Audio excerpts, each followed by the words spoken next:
Yes people, so good morning to all of you. कैसे हैं सब लोग? ब्यावर, पाली, उज्जैन, वाराणसी, कोल्हापुर, बैंगलोर, हावड़ा, बीकानेर, गाजियाबाद, चंडीगढ़, धर्मपुर, दादर, अंधेरी, कैसे हो सब लोग? Muzaffarnagar, Surat, Gorakhpur, good morning to all of you. कैसा लग रहा है? आज आपको बहुत जल्दी उठना पड़ा होगा। ऑब्वियसली आप लोगों का 6:30 बजे लेक्चर है, तो कितना जल्दी उठना पड़ा होगा। लुधियाना वाले कैसे हो? मंदसौर, दरभंगा कैसे हो? दरभंगा है, ब्यावर, पटियाला, कैसे हो सब लोग?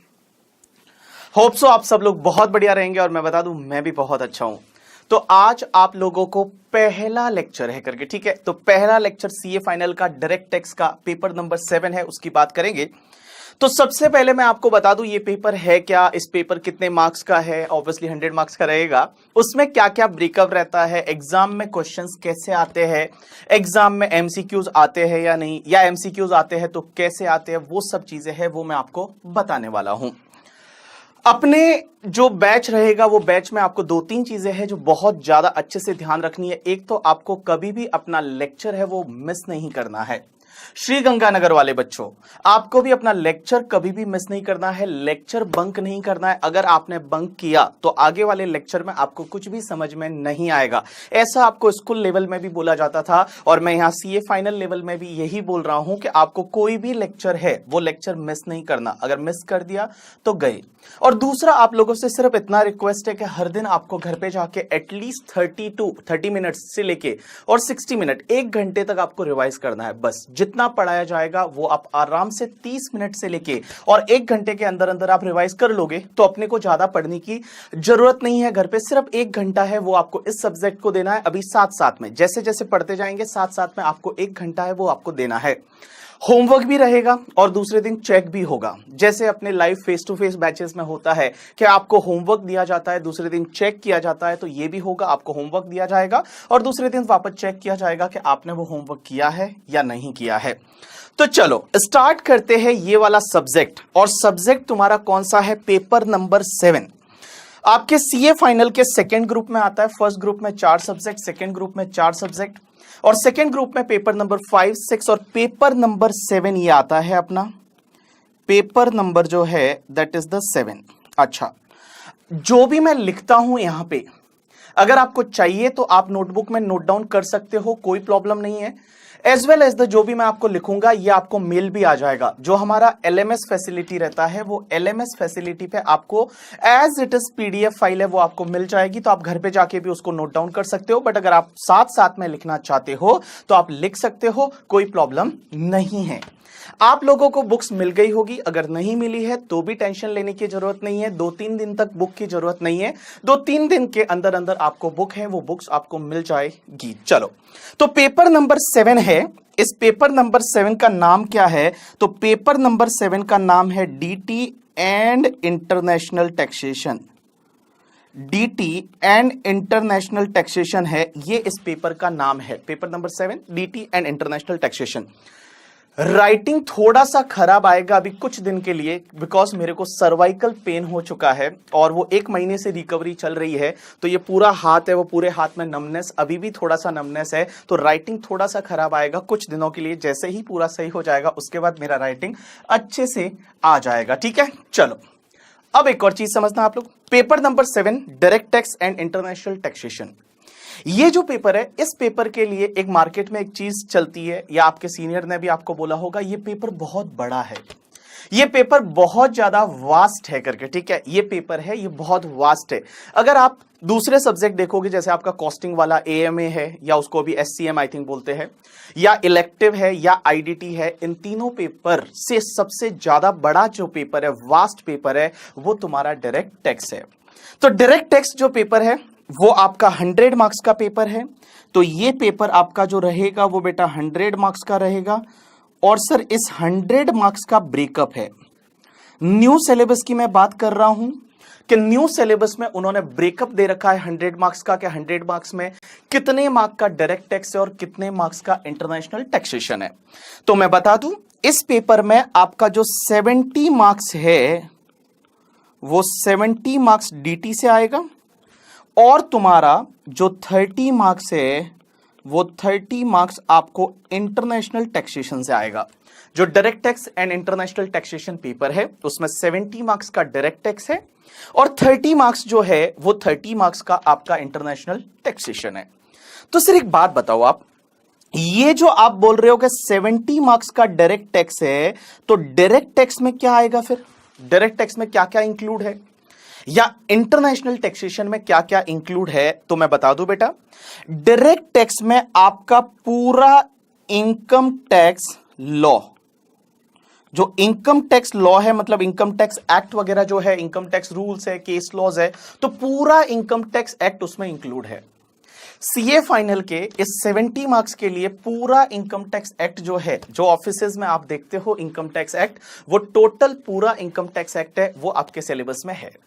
दूसरा, अगर मैं इंटरनेशनल टैक्सेशन की बात करूं तो इंटरनेशनल टैक्सेशन में कुछ छोटे छोटे टॉपिक्स है जो आपके सिलेबस में इंक्लूड किए हुए हैं 30 मार्क्स के लिए।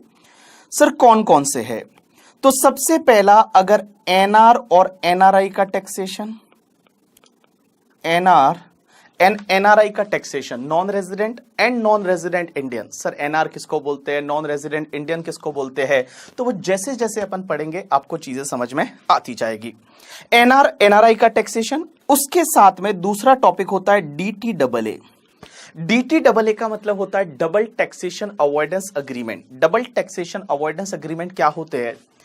क्या आपने देखा होगा कि इंडिया और फॉरेन की कंट्री, उन दोनों के बीच में एक अग्रीमेंट बन जाता है, that is called double taxation avoidance agreement, जिसको हम लोग टैक्स ट्रीटी भी बोलते हैं। इन ऑफिस आपने सुना होगा कि इंडिया सिंगापुर ट्रीटी या इंडिया मॉरिशस ट्रीटी या India Malaysia treaty, India Sri Lanka treaty, तो उसको बोला जाता है डीटीडबलए। तो उससे रिलेटेड जो टॉपिक है वो भी आपके इंटरनेशनल टैक्सेशन 30 मार्क्स में कवर है।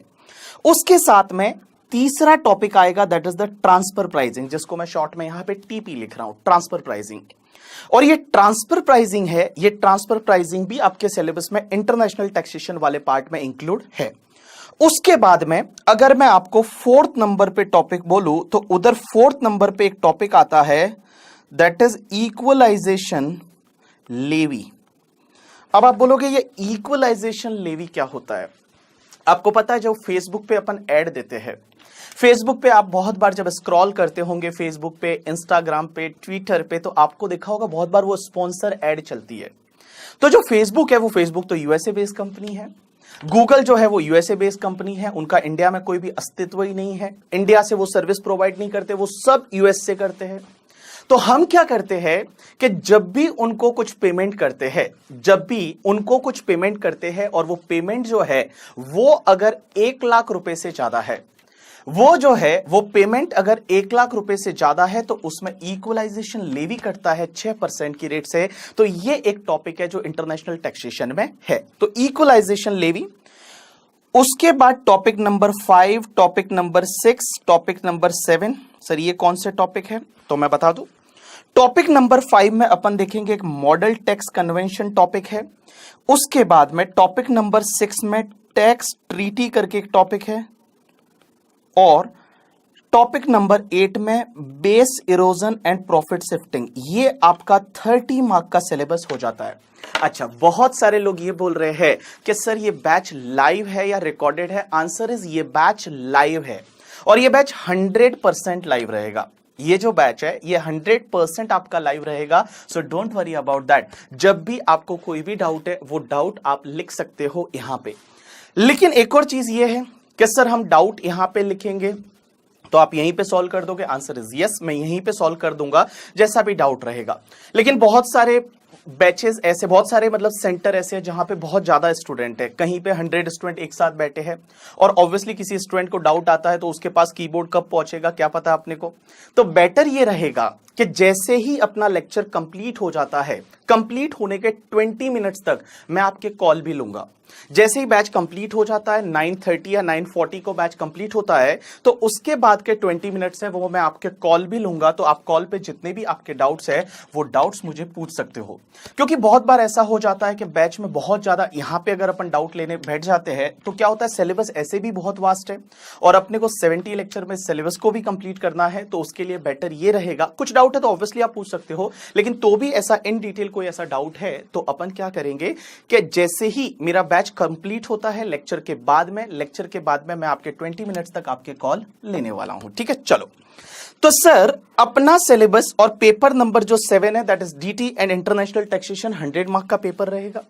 70 मार्क्स का आपका डायरेक्ट टैक्स का पेपर है, डायरेक्ट टैक्स 70 मार्क्स का, इंटरनेशनल टैक्सेशन है वो आपका 30 मार्क्स का है। टोटल 100 मार्क का पेपर ये कंप्लीट होता है। अब एक चीज समझना सर, चलो ये 100 मार्क का जो पेपर है, ये 100 मार्क का पेपर कैसे आता है सर? इसमें कुछ एमसीक्यूज भी आते हैं या पूरा डिस्क्रिप्टिव टाइप क्वेश्चन ही आते हैं? तो मैं बता दूं आपके लिए बहुत अच्छी बात है, मई 2019 से आईसीएआई ने क्या किया है कि इस 100 मार्क्स में से 30 मार्क्स जो है वो आपको एमसीक्यूज टाइप क्वेश्चन पूछे जाएंगे।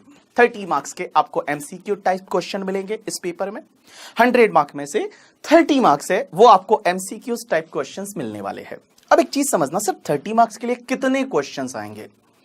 तो 30 मार्क्स के लिए अभी जो पेपर हुआ उस पेपर के हिसाब से मैं बता दूं, 30 मार्क्स में से 10 क्वेश्चंस ऐसे आएंगे, 10 क्वेश्चंस है वो आपके ऐसे आएंगे जो 1 मार्क ईच, मतलब 10 क्वेश्चन ऐसे आएंगे जो एक एक नंबर का रहेगा, मतलब 10 एमसीक्यू तो वो हो गए जो एक एक नंबर के, तो टोटल आपके 10 मार्क्स हो गए। और 10 एमसीक्यूज आपको ऐसे मिलेंगे जो 2 मार्क्स ईच रहेंगे, 2 मार्क्स ईच। तो देखो 100 मार्क का अपना पेपर है, 100 मार्क में से 30 मार्क्स है वो एमसीक्यूज में ले लो आप। और ये 30 मार्क्स जो एमसीक्यूज है इसको एग्जाम में पार्ट 1 बोला जाता है। पार्ट 1 है वो 30 मार्क्स का रहेगा, एमसीक्यूज रहेंगे और टोटल 20 एमसीक्यूज रहेंगे और 20 में से 10 एमसीक्यूज एक एक मार्क के और 10 एमसीक्यूज है वो 2-2 नंबर के आपके रहेंगे। तो टोटल आपको 30 मार्क्स हो जाएंगे। 1 मल्टीप्लाई बाय 10 इज 10 और 2 multiply by 10 is 20। So total 30 marks MCQs आपके एग्जाम में आने वाले हैं। सर ये ऑप्शनल है या कंपलसरी है? जो एमसीक्यूज रहेंगे इस एमसीक्यूज ऑप्शनल रहेंगे या कंपलसरी रहेंगे? आंसर इज एमसीक्यूज है वो कंपलसरी है, आपको अटेंड करने ही है, उसमें कोई ऑप्शन नहीं है। क्या सर नेगेटिव मार्किंग रहेगी क्या अगर हमने कोई एमसीक्यू का गलत आंसर कर दिया? तो जैसा सीपीटी में I think negative marking CPT में भी नहीं था या था, आई डोंट नो करके, ठीक है, बट नेगेटिव मार्किंग यहां पे नहीं है। Don't worry about that, there is no negative marking. आपको कोई नेगेटिव मार्किंग नहीं मिलेगा अगर आपने आंसर गलत कर दिया तो। अब एक बात समझना, इसका पार्ट 1 एक क्वेश्चन सेट आएगा जिसमें आपको 30 मार्क्स के एमसीक्यूज रहेंगे। अब आप बोलोगे कि सर हमारे आगे पीछे जो बच्चे बैठे हैं उनके पास ही सेम सेट आएगा तो हम तो क्या करेंगे, कॉपी कर देंगे पूछ पूछ के कि भैया ए का आंख बताने का और सेकंड वाले का मतलब बी है तो बाल बताने का, सी है तो ऐसा शर्ट बताने का, ऐसा अपन ने सीपीटी में किया था। तो क्वेश्चन ये आता है कि क्या ऐसा होगा? Answer is no. 4 सेट होते हैं और 4 सेट में आगे वाले पर्सन के पास जो सेट है और आपके पास जो सेट रहेगा वो अलग रहेगा। अब क्वेश्चन ये आता है कि क्या उसके पास भी जो एमसीक्यूज है वो भी अलग रहेंगे या सिर्फ सीक्वेंस चेंज होता है? Right answer is sequence change होता है। एमसीक्यूज नॉर्मली वही रहते हैं, जो आपके 20 एमसीक्यूज है तो उसके पास भी वही 20 एमसीक्यूज रहेंगे, बट उसका सीक्वेंस है वो सीक्वेंस चेंज हो जाएगा। अगर आपके पास कोई एक एमसीक्यू है तो दूसरे के एक नंबर पे है तो हो सकता है वो दूसरे वाले के लिए 19 नंबर पे रहेगा। तो फिर आप ऐसा नहीं कर सकते 1 का मतलब बी और बाल बताओ उसको और बी लिख ले, ऐसा नहीं हो सकता, ठीक है। चलो अब एक और चीज समझना, सर ये 30 मार्क्स के एमसीक्यूज आएंगे हमारे, जो आप बोल रहे हो 10 मार्क्स के लाइक 1 मार्क्स के जो थोड़े इजी रहेंगे, सीधा सीधा आंसर आएगा, और जो 2 मार्क्स के रहेंगे उसमें कैलसी यूज करना पड़ेगा, सॉल्व करना पड़ेगा, और सॉल्व करने के बाद आपको उसका आंसर है वो करना पड़ेगा। अब एक चीज समझना, जो एमसीक्यूज का जो सॉल्यूशन लिखना है वो आपको ओएमआर बेस एक सीट रहेगा उस पर आपको लिखना है। तो आपको ओएमआर मिलेगा, जैसा आपने सीपीटी में पढ़ा था, तो वो ओएमआर जो रहेगा उस ओएमआर पे आपको गोले भरने पड़ेंगे और गोले भर के फिर एग्जामिनर को आपको ओएमआर भी सबमिट करना है, एज वेल एज आपको जो एमसीक्यूज का जो क्वेश्चन सेट है वो भी आपको वहीं पे देखने के आना है एग्जामिनेशन हॉल पे। एमसीक्यूज का सेट आपको घर के लिए नहीं मिलेगा, जैसा आप लोगों ने सीपीटी में किया था। सीपीटी में जो क्वेश्चन पेपर होता था वो क्वेश्चन पेपर अपन वहीं पे एग्जाम हॉल में देके आते थे, सबमिट करवा के आते थे। तो इसमें भी ऐसा ही रहेगा। ये जो पार्ट 1 वाला जो सेट रहेगा, पार्ट 1 जो एमसीक्यूज 30 मार्क की मैं बात कर रहा हूं, वो आपको क्वेश्चन पेपर भी वहां पे देके आना पड़ेगा और साथ साथ में जो ओएमआर पे आपने गोले फिल किए हैं वो भी सेट वो तो देके आना पड़ेगा ऑब्वियसली करके, ठीक है। एक बात बताओ, मैं आपसे क्वेश्चन पूछूं क्या, ऐसा क्यों करती है आईसीआई? ऐसा क्यों करती है आईसीआई कि आपका जो क्वेश्चन सेट है वो भी ले लेती है वापस? भाई दे दो, हमने कर लिया तो हमको दे दो, बट वो वापस ले लेती है, ऐसा क्यों? Any reason? चलो बता दो कोई। मेरे पास आज स्पेक्स नहीं है तो मुझे दिखेगा नहीं ज्यादा, बट तो भी मैं पढ़ लूंगा। चलो कोई बताओ मुझे, बताओ बताओ बताओ।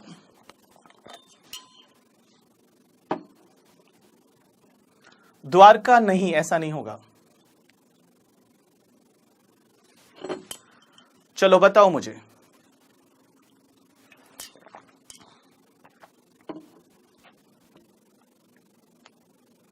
चलो बीकानेर वालों ने आंसर किया, और कोई बताओ मुझे ऐसा क्यों होता है?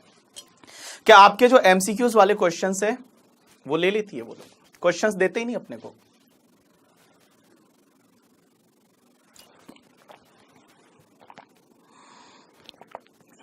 दरभंगा वाले बोल रहे हैं कि बच्चों को पहले अपना रिजल्ट पता ना चल सके, बच्चों को अपना रिजल्ट पता ना चल सके, इसके लिए ऐसा दरभंगा वाले बोल रहे हैं। कितने लोग उनकी बात से सहमत हो? मुजफ्फरनगर वाले बोलते हैं क्वेश्चन लीक नहीं करना चाहती आईसीआई। बीकानेर वाले बोलते हैं कि लिमिटेड नंबर ऑफ क्वेश्चन है आईसीआई के पास, इसके लिए ऐसा करते हैं।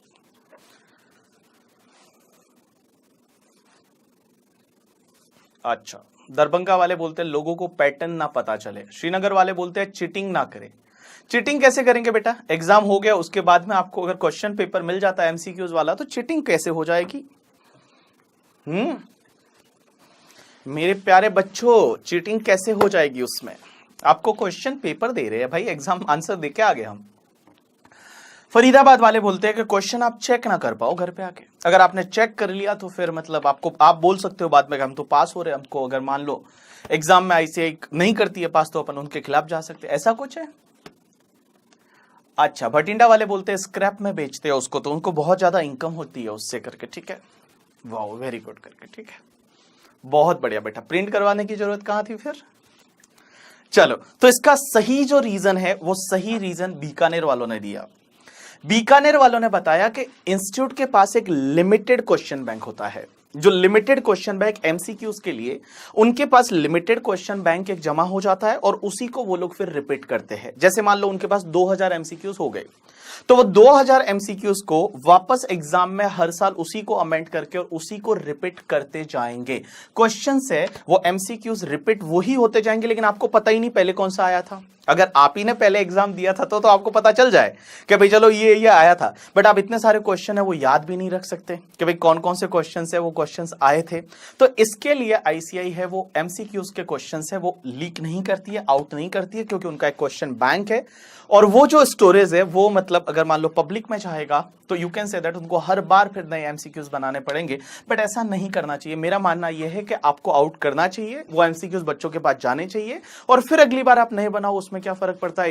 इतनी बड़ी जो अकाउंटिंग बॉडी है आईसीआई, उनके पास इतना पैसा है तो क्यों ना एमसीक्यूज नए एमसीक्यूज बनाए और उसके लिए पैसा खर्च करे और बच्चों को वो एमसीक्यूज दे जो उनके एग्जाम में आए थे। बट ये एक रीजन है कि उनके पास एक लिमिटेड है, वो लिमिटेड एमसीक्यूज का बैंक है, इसके लिए ये ऐसा नहीं करते। चलो, सो 30 मार्क्स की बात हो गई आपके एमसीक्यूज की। 30 मार्क्स कंपलसरी। और एक बात बता दूं, डायरेक्ट टेक्स्ट में 30 मार्क्स के एमसीक्यूज में आराम से आप 25 के करीब स्कोर कर सकते हो। 25 मार्क्स आप इधर से ले जा सकते हो आराम से, कोई प्रॉब्लम नहीं। अगर आप ढंग से पढ़ते हो, अच्छे से पढ़ते हो, 25 मार्क्स के करीब है वो आपको श्योरिटी रहती है एमसीक्यूज में।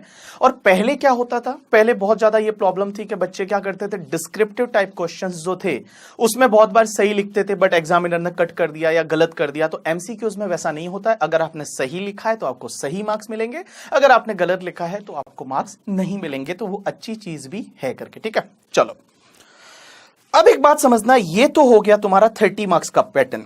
उसके बाद जो रिमेनिंग 70 मार्क्स है वो रिमेनिंग 70 मार्क्स आपका पार्ट 2 करके एग्जाम का पेपर रहता है। पार्ट 2 पेपर, पार्ट 1 एमसीक्यू जो उनको देना है, पार्ट 2 जो रहेगा वो आप घर पे लेके आ सकते हो। पार्ट 2 जो रहता है वो तुम्हारा डिस्क्रिप्टिव टाइप क्वेश्चंस रहते हैं, डिस्क्रिप्टिव टाइप क्वेश्चंस रहते हैं पार्ट 2 में। अब एक चीज समझना सर, पार्ट 2 में जो डिस्क्रिप्टिव टाइप क्वेश्चंस रहते हैं 70 मार्क्स के लिए, इसमें कितने क्वेश्चंस रहते हैं तो मैं बता दूं, इसमें टोटल 6 क्वेश्चंस है वो आपको मिलेंगे, 6 क्वेश्चंस मिलेंगे और हर क्वेश्चन का मार्क रहेगा 14 मार्क्स। 14 मार्क्स के टोटल आपको 6 क्वेश्चंस मिलते हैं। टोटल आपको 6 क्वेश्चंस मिलते हैं जिसका 14 मार्क्स ईच रहेगा, हर क्वेश्चन का 14 मार्क्स रहेगा। लेकिन इसमें से आपको जो अटेंड करने रहेंगे वो अटेंड आपको ओनली 5 करने हैं। और उसमें एक चीज समझना, जो तुम्हारा क्वेश्चन नंबर 1 रहेगा वो क्वेश्चन नंबर 1 आपका कंपलसरी क्वेश्चन रहता है।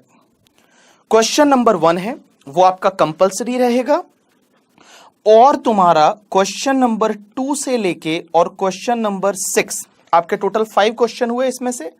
इसमें से आपको अटेंड करने हैं एनी 4, कोई भी 4 क्वेश्चन है वो आप अटेंड करोगे। तो देखो 70 मार्क्स हो जाते हैं। पहला क्वेश्चन है वो कंपलसरी है, तो पहला क्वेश्चन कंपलसरी और बाकी के 5 क्वेश्चन में से आपको 4 क्वेश्चन अटेंड करने हैं। तो टोटल आपको 6 में से 5 क्वेश्चन अटेंड करने हैं और 5 multiply by 14 it's comes to the 70 marks है। वहां आपके 70 मार्क्स है वो आ जाते हैं। तो देखो क्वेश्चन नंबर 1 है वो कंपलसरी रहेगा। क्वेश्चन नंबर 2 से लेके और क्वेश्चन नंबर 6 तक जो रहेंगे 5 क्वेश्चन, उसमें से आपको 4 क्वेश्चन अटेंड करने हैं और हर क्वेश्चन जो रहेगा वो आपका 14 मार्क्स का क्वेश्चन रहेगा, लेकिन उसके अंदर सब पार्ट्स वगैरह रहते हैं। अब ये कैसे आता है देखो, तो सबसे पहला एमसीक्यूज वाला पैटर्न अपने को पता नहीं है, बिकॉज एमसीक्यूज अपने को मिले नहीं है, आईसीएआई ने दिए नहीं है। कौन से टॉपिक से क्या पूछा था कोई पता नहीं है, किसी को पता नहीं है। अपन बात करते हैं 70 मार्क्स के लिए, और 70 मार्क्स के लिए जो क्वेश्चन नंबर 1 था, मैं अब जो भी आपको बता रहा हूं ये मैं मई 2019 में जो एग्जाम हुआ, मई 2019 में जो न्यू सिलेबस का एग्जाम हुआ था, उस पैटर्न को देखते हुए मैं आपको बता रहा हूं कि उन्होंने कैसे क्वेश्चन पूछे थे, कौन से टॉपिक से पूछे थे, इंटरनेशनल टैक्सेशन से कितना पूछा था और डायरेक्ट टैक्स से कितना पूछा था। तो उस बेसिस पे मैं आपको यह बता रहा हूं। हो सकता है आगे वाले एग्जाम में इसको चेंज कर दे, बट नॉर्मली चेंज नहीं होता है। क्वेश्चन 14 जो रहेगा 14 मार्क्स के ही क्वेश्चन रहेंगे, यही तुम्हारा पैटर्न रहेगा। इंटरनल जो टॉपिक्स के क्वेश्चन है वो चेंज हो सकते हैं कि यहां टीडीएस का पूछा था, हो सकता है वहां अगली बार है वो असेसमेंट प्रोसीजर से क्वेश्चन पूछ सकते हैं। चलो, तो क्वेश्चन नंबर 1 जो आया था मई 2019, जो एग्जाम जून में हुआ था ड्यू टू द इलेक्शन। अब एक चीज समझना आप लोग, इधर देखना बेटा।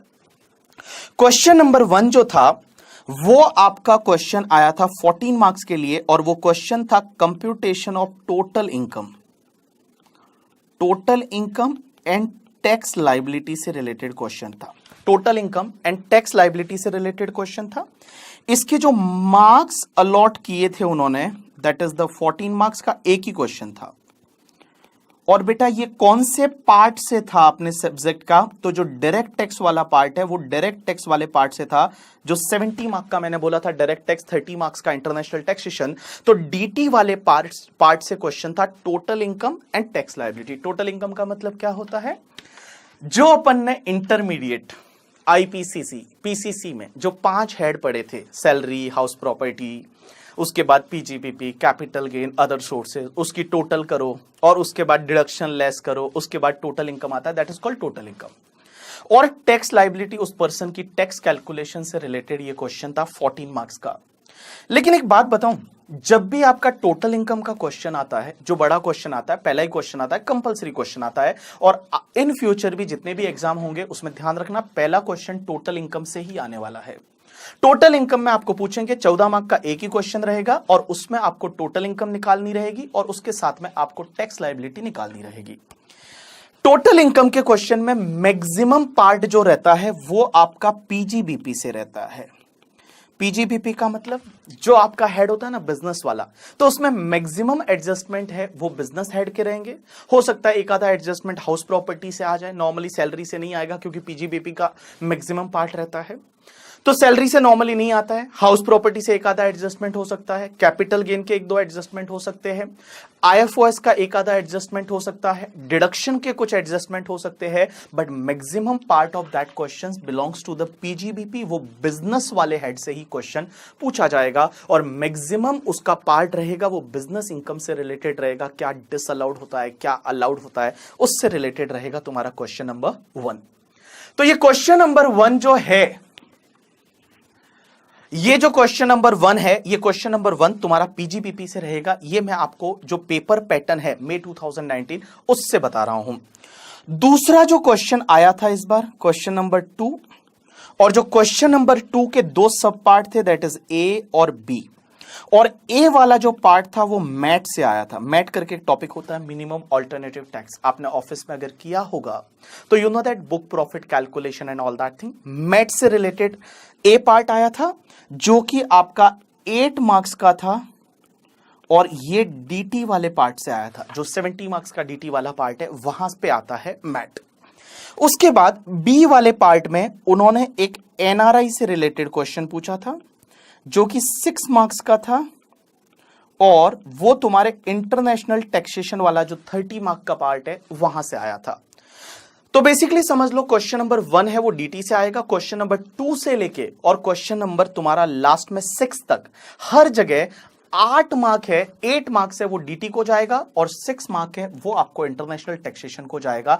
ऐसे वो लोग नॉर्मली फ्रेमिंग करते हैं। तो देखो, उसके बाद क्वेश्चन नंबर 3 जो है, क्वेश्चन नंबर 3 में भी 2 पार्ट थे, part A and part B. Part A जो था वो ट्रस्ट का टैक्सेशन से आया था, ट्रस्ट से आया था, जो कि 8 मार्क्स का था और वो डीटी वाले पार्ट से था। और दूसरा ट्रांसफर प्राइसिंग से आया था, टीपी से बी पार्ट, जो कि 6 मार्क का था और वो तुम्हारे इंटरनेशनल टैक्सेशन वाले पार्ट से आया था। तो देखो, क्वेश्चन नंबर 2, क्वेश्चन नंबर 3 दोनों में आपको दिख रहा है 8 मार्क्स डीटी से पूछ रहे हैं और 6 मार्क है वो तुम्हारे इंटरनेशनल टैक्सेशन से पूछ रहे हैं। क्वेश्चन नंबर 4 की बात करते हैं। क्वेश्चन नंबर 4 में बहुत सारे सब पार्ट उन्होंने दे रखे थे, A B C and D, 4 सब पार्ट थे क्वेश्चन नंबर 4 के। उसमें जो पार्ट ए है वो तुम्हारा टीडीएस टीसीएस से आया था, पार्ट बी भी टीडीएस टीसीएस से था, पार्ट सी भी टीडीएस टीसीएस से था, और पार्ट डी है वो ट्रांसफर प्राइसिंग से था। जो ऊपर ट्रांसफर प्राइसिंग था वही ट्रांसफर प्राइसिंग से यहां पे भी था। और टीडीएस टीसीएस वाले पार्ट है उसमें पहला क्वेश्चन 2 मार्क्स का था, दूसरा भी 2 मार्क्स का था, तीसरा 4 मार्क्स का था, और लास्ट वाला है वो आपका 6 मार्क्स का था। तो यहां पे ये जो टीडीएस टीसीएस है ये तुम्हारा डीटी वाला पार्ट हो गया, और ये जो 6 मार्क है ये तुम्हारा इंटरनेशनल टैक्सेशन वाला पार्ट हो गया। तो डीटी वाले पार्ट में आपका देखो वापस 8 मार्क्स हो गया, 2 marks 2 marks 4 marks. TDS TCS से रिलेटेड ये 3 पार्ट थे जो आपके 8 मार्क्स कवर करते हैं, और ट्रांसफर प्राइसिंग से आपका 6 मार्क था जो इंटरनेशनल टैक्सेशन से बिलोंग करता है। उसके बाद में अगर मैं क्वेश्चन नंबर 5 की बात करूं, क्वेश्चन नंबर 5, तो क्वेश्चन नंबर 5 जो एग्जाम में आया था उसमें भी 4 पार्ट थे, A B C and D. जो ए पार्ट था वो आपका असेसमेंट प्रोसीजर से था, असेसमेंट प्रोसीजर, रिटर्न फाइलिंग और असेसमेंट वगैरह उससे था, जो कि 4 मार्क्स का था। बी पार्ट भी असेसमेंट प्रोसीजर से था जो कि 4 मार्क्स का था। उसके बाद सी पार्ट एक टॉपिक होता है ऑथोरिटी ऑफ एडवांस रूलिंग करके। ये ऑथोरिटी ऑफ एडवांस रूलिंग आपके इंटरनेशनल टैक्सेशन का टॉपिक होता है, और एक तुम्हारा इक्वलाइजेशन लेवी, जैसा मैंने आपको पहले बताया था। ये दोनों से 3-3 मार्क्स के क्वेश्चन थे।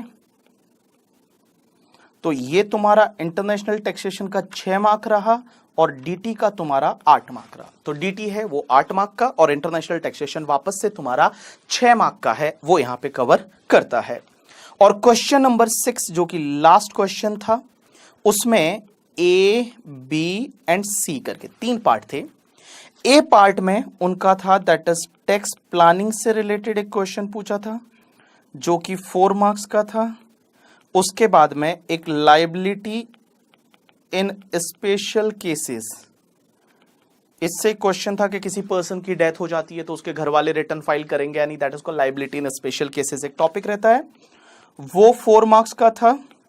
और लास्ट क्वेश्चन आपका टैक्स ट्रीटी से रिलेटेड था जो कि 6 मार्क का था। तो you can say that again आपका 8 मार्क्स है वो डीटी से हो गया और 6 मार्क है वो आपका इंटरनेशनल टैक्सेशन से हो गया। ऐसा तुम्हारा पेपर है, वो पेपर आता है, ये मैंने आपको बताया। एज इट इज आपको मैं क्या करूंगा कि आपको भेज दूंगा, एज इट इज आपको पीडीएफ है वो अपलोड हो जाएगी एलएमएस से, तो वहां से आप देख सकते हो।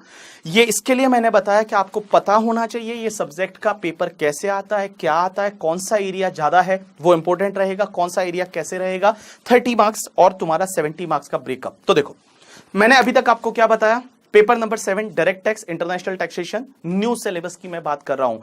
ओल्ड सिलेबस भी सेम है, ओल्ड सिलेबस भी सेम है। ओल्ड सिलेबस में अगर कोई बच्चा हो तो उसके लिए सिर्फ ये 3 टॉपिक जो यहां पे मैंने बताए थे, model tax convention, tax treaty और बेप्स वाला, ये ओल्ड सिलेबस में एप्लीकेबल नहीं है, न्यू में ये एप्लीकेबल है, बस इतना सा फर्क है। ओल्ड सिलेबस में ये 3 टॉपिक एप्लीकेबल नहीं है, ओल्ड वाला नॉर्मली कोई रहेगा नहीं, बट अगर है तो ये 3 टॉपिक एप्लीकेबल ओल्ड सिलेबस में नहीं है, बाकी एज इट इज एप्लीकेबल है ओल्ड सिलेबस में भी। चलो, तो मैंने आपको बताया DT international taxation paper number 7, 2 part, 70 marks, 30 marks. 30 marks belongs to international taxation, 70 marks belongs to DT. अब एक चीज समझना, 100 मार्क के पेपर में 30 मार्क्स के आपको एमसीक्यूज आएंगे, 10 मार्क के 10 एमसीक्यूज ऐसे रहेंगे जो 1-1 नंबर के रहेंगे, 10 एमसीक्यूज ऐसे रहेंगे जो आपको 2 नंबर जो है वो ईच आपको एमसीक्यूज का रहेगा। 70 मार्क्स है वो आपको डिस्क्रिप्टिव टाइप क्वेश्चन आएंगे और डिस्क्रिप्टिव टाइप में टोटल आपको 6 क्वेश्चंस आएंगे 14 मार्क्स के। क्वेश्चन नंबर 1 है वो कंपलसरी रहेगा, रिमेनिंग 5 में से एनी 4 क्वेश्चंस है वो आपको अटेंड करने रहेंगे। तो ऐसे आपके 5 क्वेश्चन हो गए 14 मार्क्स के, तो आपको 17 मार्क्स मिलेंगे। पहला क्वेश्चन जो रहेगा वो कंपलसरी रहेगा, वो डीटी वाले पार्ट से रहेगा, वो डायरेक्ट टैक्स वाले पार्ट से रहेगा और डायरेक्ट टैक्स वाले पार्ट से 14 मार्क्स का क्वेश्चन रहेगा। नॉर्मली टोटल इनकम पीजीबीपी से क्वेश्चन आता है और बाकी जितने भी क्वेश्चन है उसमें 8 मार्क है वो डीटी को अलोकेटेड है और 6 मार्क है वो तुम्हारे इंटरनेशनल टैक्सेशन को अलोकेटेड है। यू गॉट माय पॉइंट और नॉट? Yes, done. सो ये तुम्हारा सिलेबस से रिलेटेड बात हो गई, पेपर से रिलेटेड बात हो गई। अब अपन आगे बात करेंगे, अभी डायरेक्ट टैक्स से रिलेटेड बात करेंगे, इस सब्जेक्ट से रिलेटेड बात करेंगे। तो चलो स्टार्ट करते हैं इस सब्जेक्ट से रिलेटेड डिस्कशन। सबसे पहले मुझे एक बात बताओ, मुझे हम लोग क्या पढ़ने वाले हैं? हम लोग इनकम टैक्स एक्ट पढ़ने वाले हैं या इनकम टैक्स लॉस पढ़ने वाले हैं? चलो मुझे बताओ, हम एक्ट पढ़ने वाले हैं या लॉस पढ़ने वाले हैं? एक्ट और लॉ में क्या फर्क होता है? बोलो रोहतक वालों, एक्ट और लॉ में क्या फर्क होता है? एक्ट और लॉ, आपको आईसीआई ने क्या बोला हुआ है? इनकम टैक्स लॉस पढ़ने के लिए या इनकम टैक्स एक्ट पढ़ने के लिए? एक्ट और लॉ में क्या फर्क होता है, कोई बताएगा मुझे?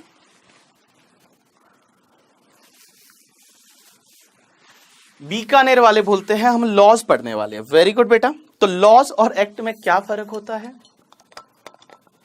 Act is wider than law, ऐसा चंडीगढ़ वालों ने बोला है।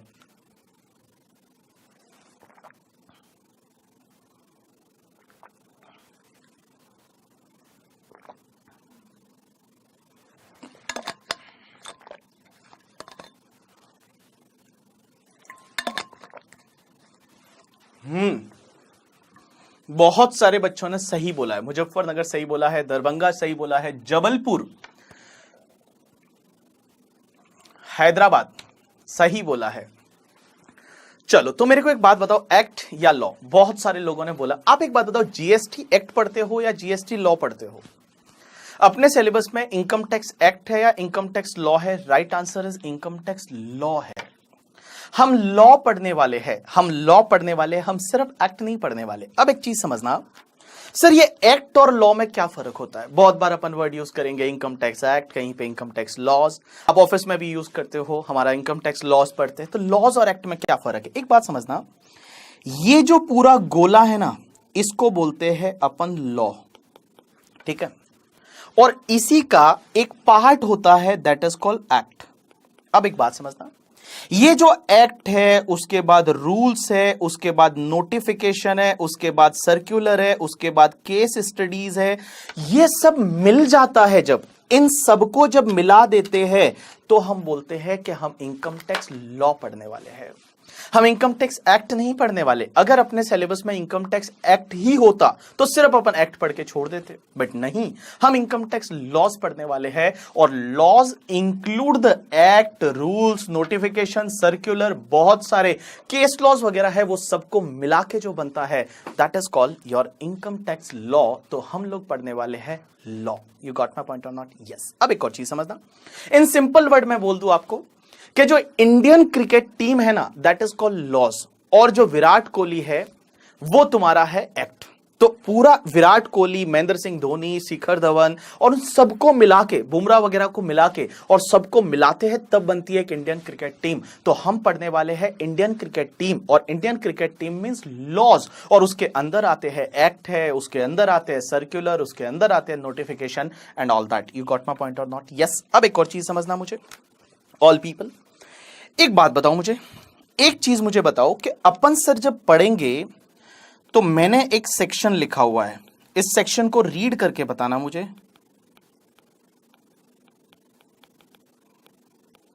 इसको मैं कैसे रीड करूंगा, किसी को फोन पे बताना है। 15 ब्रैकेट खोल के, ब्रैकेट में 3, उसके बाद ब्रैकेट खोल के उसमें रोमन में 6 और उसके बाद छोटा b। इसको किसी को फोन पे बताना है। आप कैसे पढ़ोगे इसको, कैसे रीड करोगे? बहुत सारी सेक्शंस आएगी, इसको कैसे रीड करेंगे हम लोग, कैसे रीड करेंगे? Section 15, section 3, section 6, section B, ऐसा रीड करेंगे? कैसे रीड करेंगे आप बताओ इसको? हम लोग सर इसको रीड कैसे करेंगे, क्योंकि बहुत जगह आपको ये रीड करना पड़ेगा। कैसे रीड करेंगे? यस, दादर वालों ने बोला सेक्शन 13, सब सेक्शन तुम्हारा 3, उसके बाद क्लॉज तुम्हारा 6 और उसके बाद सब क्लॉज तुम्हारा बी। ऐसा रीड करेंगे। क्या ये सही बोले? आंसर इज यस, ये सही बोले। किसी ने बोला रूल बी, सब रूल नहीं, रूल नहीं होता बेटा। दरभंगा, एक चीज ध्यान रखना, जो भी सबसे पहले लिखा होता है इसका मतलब होता है सेक्शन, इसका मतलब होता है सब सेक्शन, इसका मतलब होता है क्लॉज और इसका मतलब होता है सब क्लॉज। ऐसे इस सेक्शन को हम रीड करेंगे। सेक्शन 15, सब सेक्शन 3, क्लॉज 6 और सब क्लॉज बी। क्या बोला? सेक्शन 15, सब सेक्शन 3, क्लॉज 6 और सब क्लॉज बी। ऐसा इसको रीड करेंगे। लेकिन एक बात बताओ मुझे, आपने एक सेक्शन देखी होगी, सेक्शन मान लो 224, इसको कैसे रीड करेंगे बताओ मुझे? सेक्शन 224 कैसे रीड करेंगे? सेक्शन 2 सब सेक्शन 24 ऐसे रीड करेंगे, या ऐसा बोलेंगे सेक्शन 2 सब सेक्शन या क्लॉज 24? वाओ। फरीदाबाद, पानीपत, श्रीगंगानगर, बीकानेर वाले बोल रहे हैं क्लॉज। ऐसा क्यों? ऐसा क्यों बेटा? जब मैं आपको बोलता हूं कि सेक्शन 15 के लिए तो आप बोल रहे हो सब सेक्शन, और सेक्शन 2 के लिए आप बोल रहे हो क्लॉज। ऐसा क्यों? ऐसा क्यों? जब मैं बोल रहा हूं कि सेक्शन 15 ऐसा लिखा हुआ है 15(2), तो आप बोल रहे हो 15 सेक्शन है और 2 सब सेक्शन है, और आप 2 के लिए बोल रहे हो 24 क्लॉज है। ऐसा क्यों? ऐसा क्यों? ऐसा क्यों? ऐसा क्यों? बोलो बोलो बोलो, धिनचाक पूजा बोलो, ऐसा क्यों? अच्छा, श्री गंगानगर वाले बोलते हैं डेफिनेशन वाले सेक्शन में हमेशा क्लॉज होता है। अच्छा, डेफिनेशन वाले में हमेशा क्लॉज होता है, ऐसा है क्या? तो चलो एक बात बताओ, सेक्शन 1034 डिविडेंड एग्जेम्प्ट होता है, क्या बोलेंगे? सेक्शन 10 सब सेक्शन 34 या क्लॉज 34? सेक्शन 10 सब सेक्शन 34 या क्लॉज 34? सूरत वाले बोलते हैं सब सेक्शन, गोरखपुर वाले बोलते हैं सब सेक्शन, बीकानेर वाले बोलते हैं पता नहीं क्या बोलते हैं। चलो सेक्शन 10, उसके बाद सब सेक्शन या क्लॉज, उसके बाद सब सेक्शन या क्लॉज।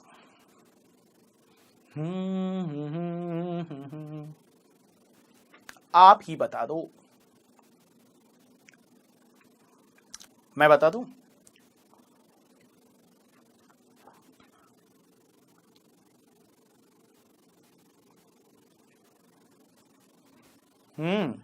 कब सब सेक्शन और कब क्लॉज?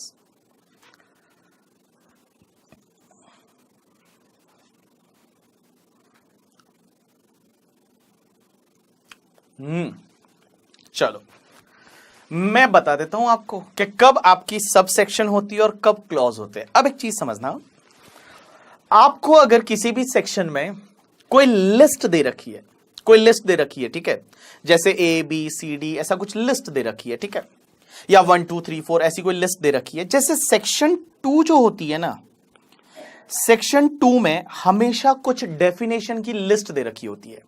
जैसे आपको मैं बताऊं 224 है, उसके बाद मान लो 248 है, 224 है, उसके बाद 214 है, 247 है, ये सब डेफिनेशन दे रखी है, एक लिस्ट दे रखी है जो एक दूसरे से इंटरलिंक नहीं है, जो एक दूसरे से इंटरलिंक नहीं है। There is no relation between the all definition. Definition में कोई भी रिलेशन नहीं है, एक दूसरे से कोई इंटरलिंक नहीं है, वहां पे हमेशा वर्ड यूज करते हैं क्लॉज। जहां इंटरलिंकेज है ही नहीं, आपने पता है सीपीटी में कॉन्ट्रैक्ट एक्ट पढ़ा था, वहां पे 2H पढ़ा था कॉन्ट्रैक्ट का डेफिनेशन, उसके बाद दूसरा और कोई डेफिनेशन पढ़ा था अग्रीमेंट का डेफिनेशन। तो क्या वो डेफिनेशन जो है वो क्या इंटरलिंक्ड है? क्या वो आपस में क्या एक दूसरे पे डिपेंड है? क्या इंटरलिंक्ड है? क्या आंसर इज नो। तो जहां पे इंटरलिंकेज नहीं है, there is no relation between like all points, तो वहां पे अपन क्लॉज वर्ड यूज करते हैं। लेकिन अगर जहां पे लिंकेज है, जैसे I can take one example, कि जब आप सेक्शन 15 पढ़ोगे, 15 का 1 है मान लो, उसका 15 का 2 है, 15 का 3 है, 15 का 4 है, तो ये जो है ये आपस में इंटरलिंक्ड चीजें हैं। ये जो बातें करेगी 15 1 के बाद 15 2, तो वो उससे रिलेटेड बात करेगी, तो वहां पे हम वर्ड यूज करते हैं दैट इज कॉल्ड सबसेक्शन। तो जो एक दूसरे से इंटरलिंक्ड नहीं है वहां पे क्लॉज बोलते हैं।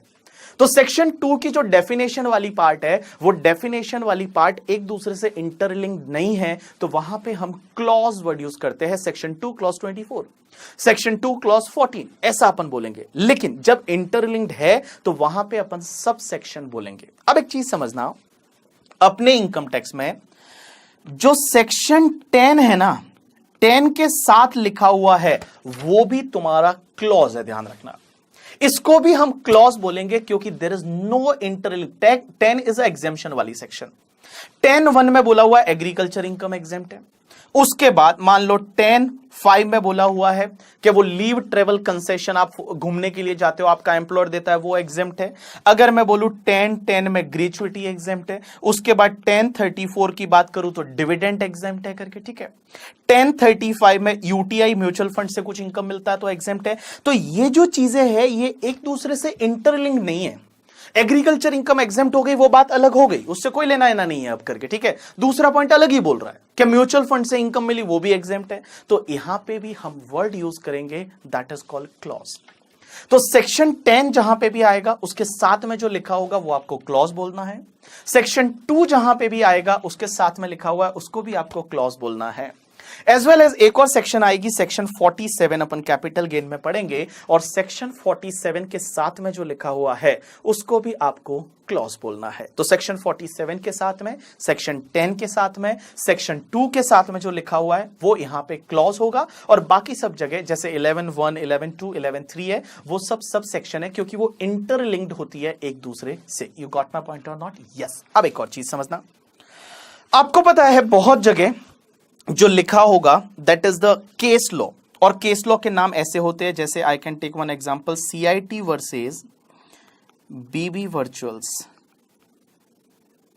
और उसके बाद लिखा होगा मान लो 2018, और उसके बाद लिखा होगा बॉम्बे हाई कोर्ट।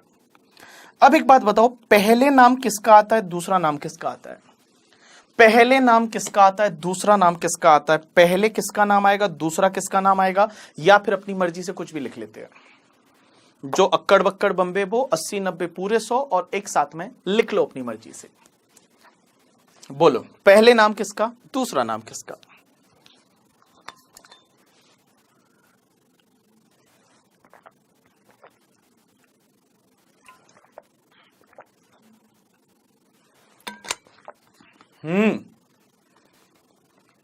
बीकानेर वाले बोलते हैं कि पहले जिसने अपील किया है उसका नाम आएगा और दूसरा जो रेस्पोंडेंट रहेगा उसका नाम आएगा। एकदम सही।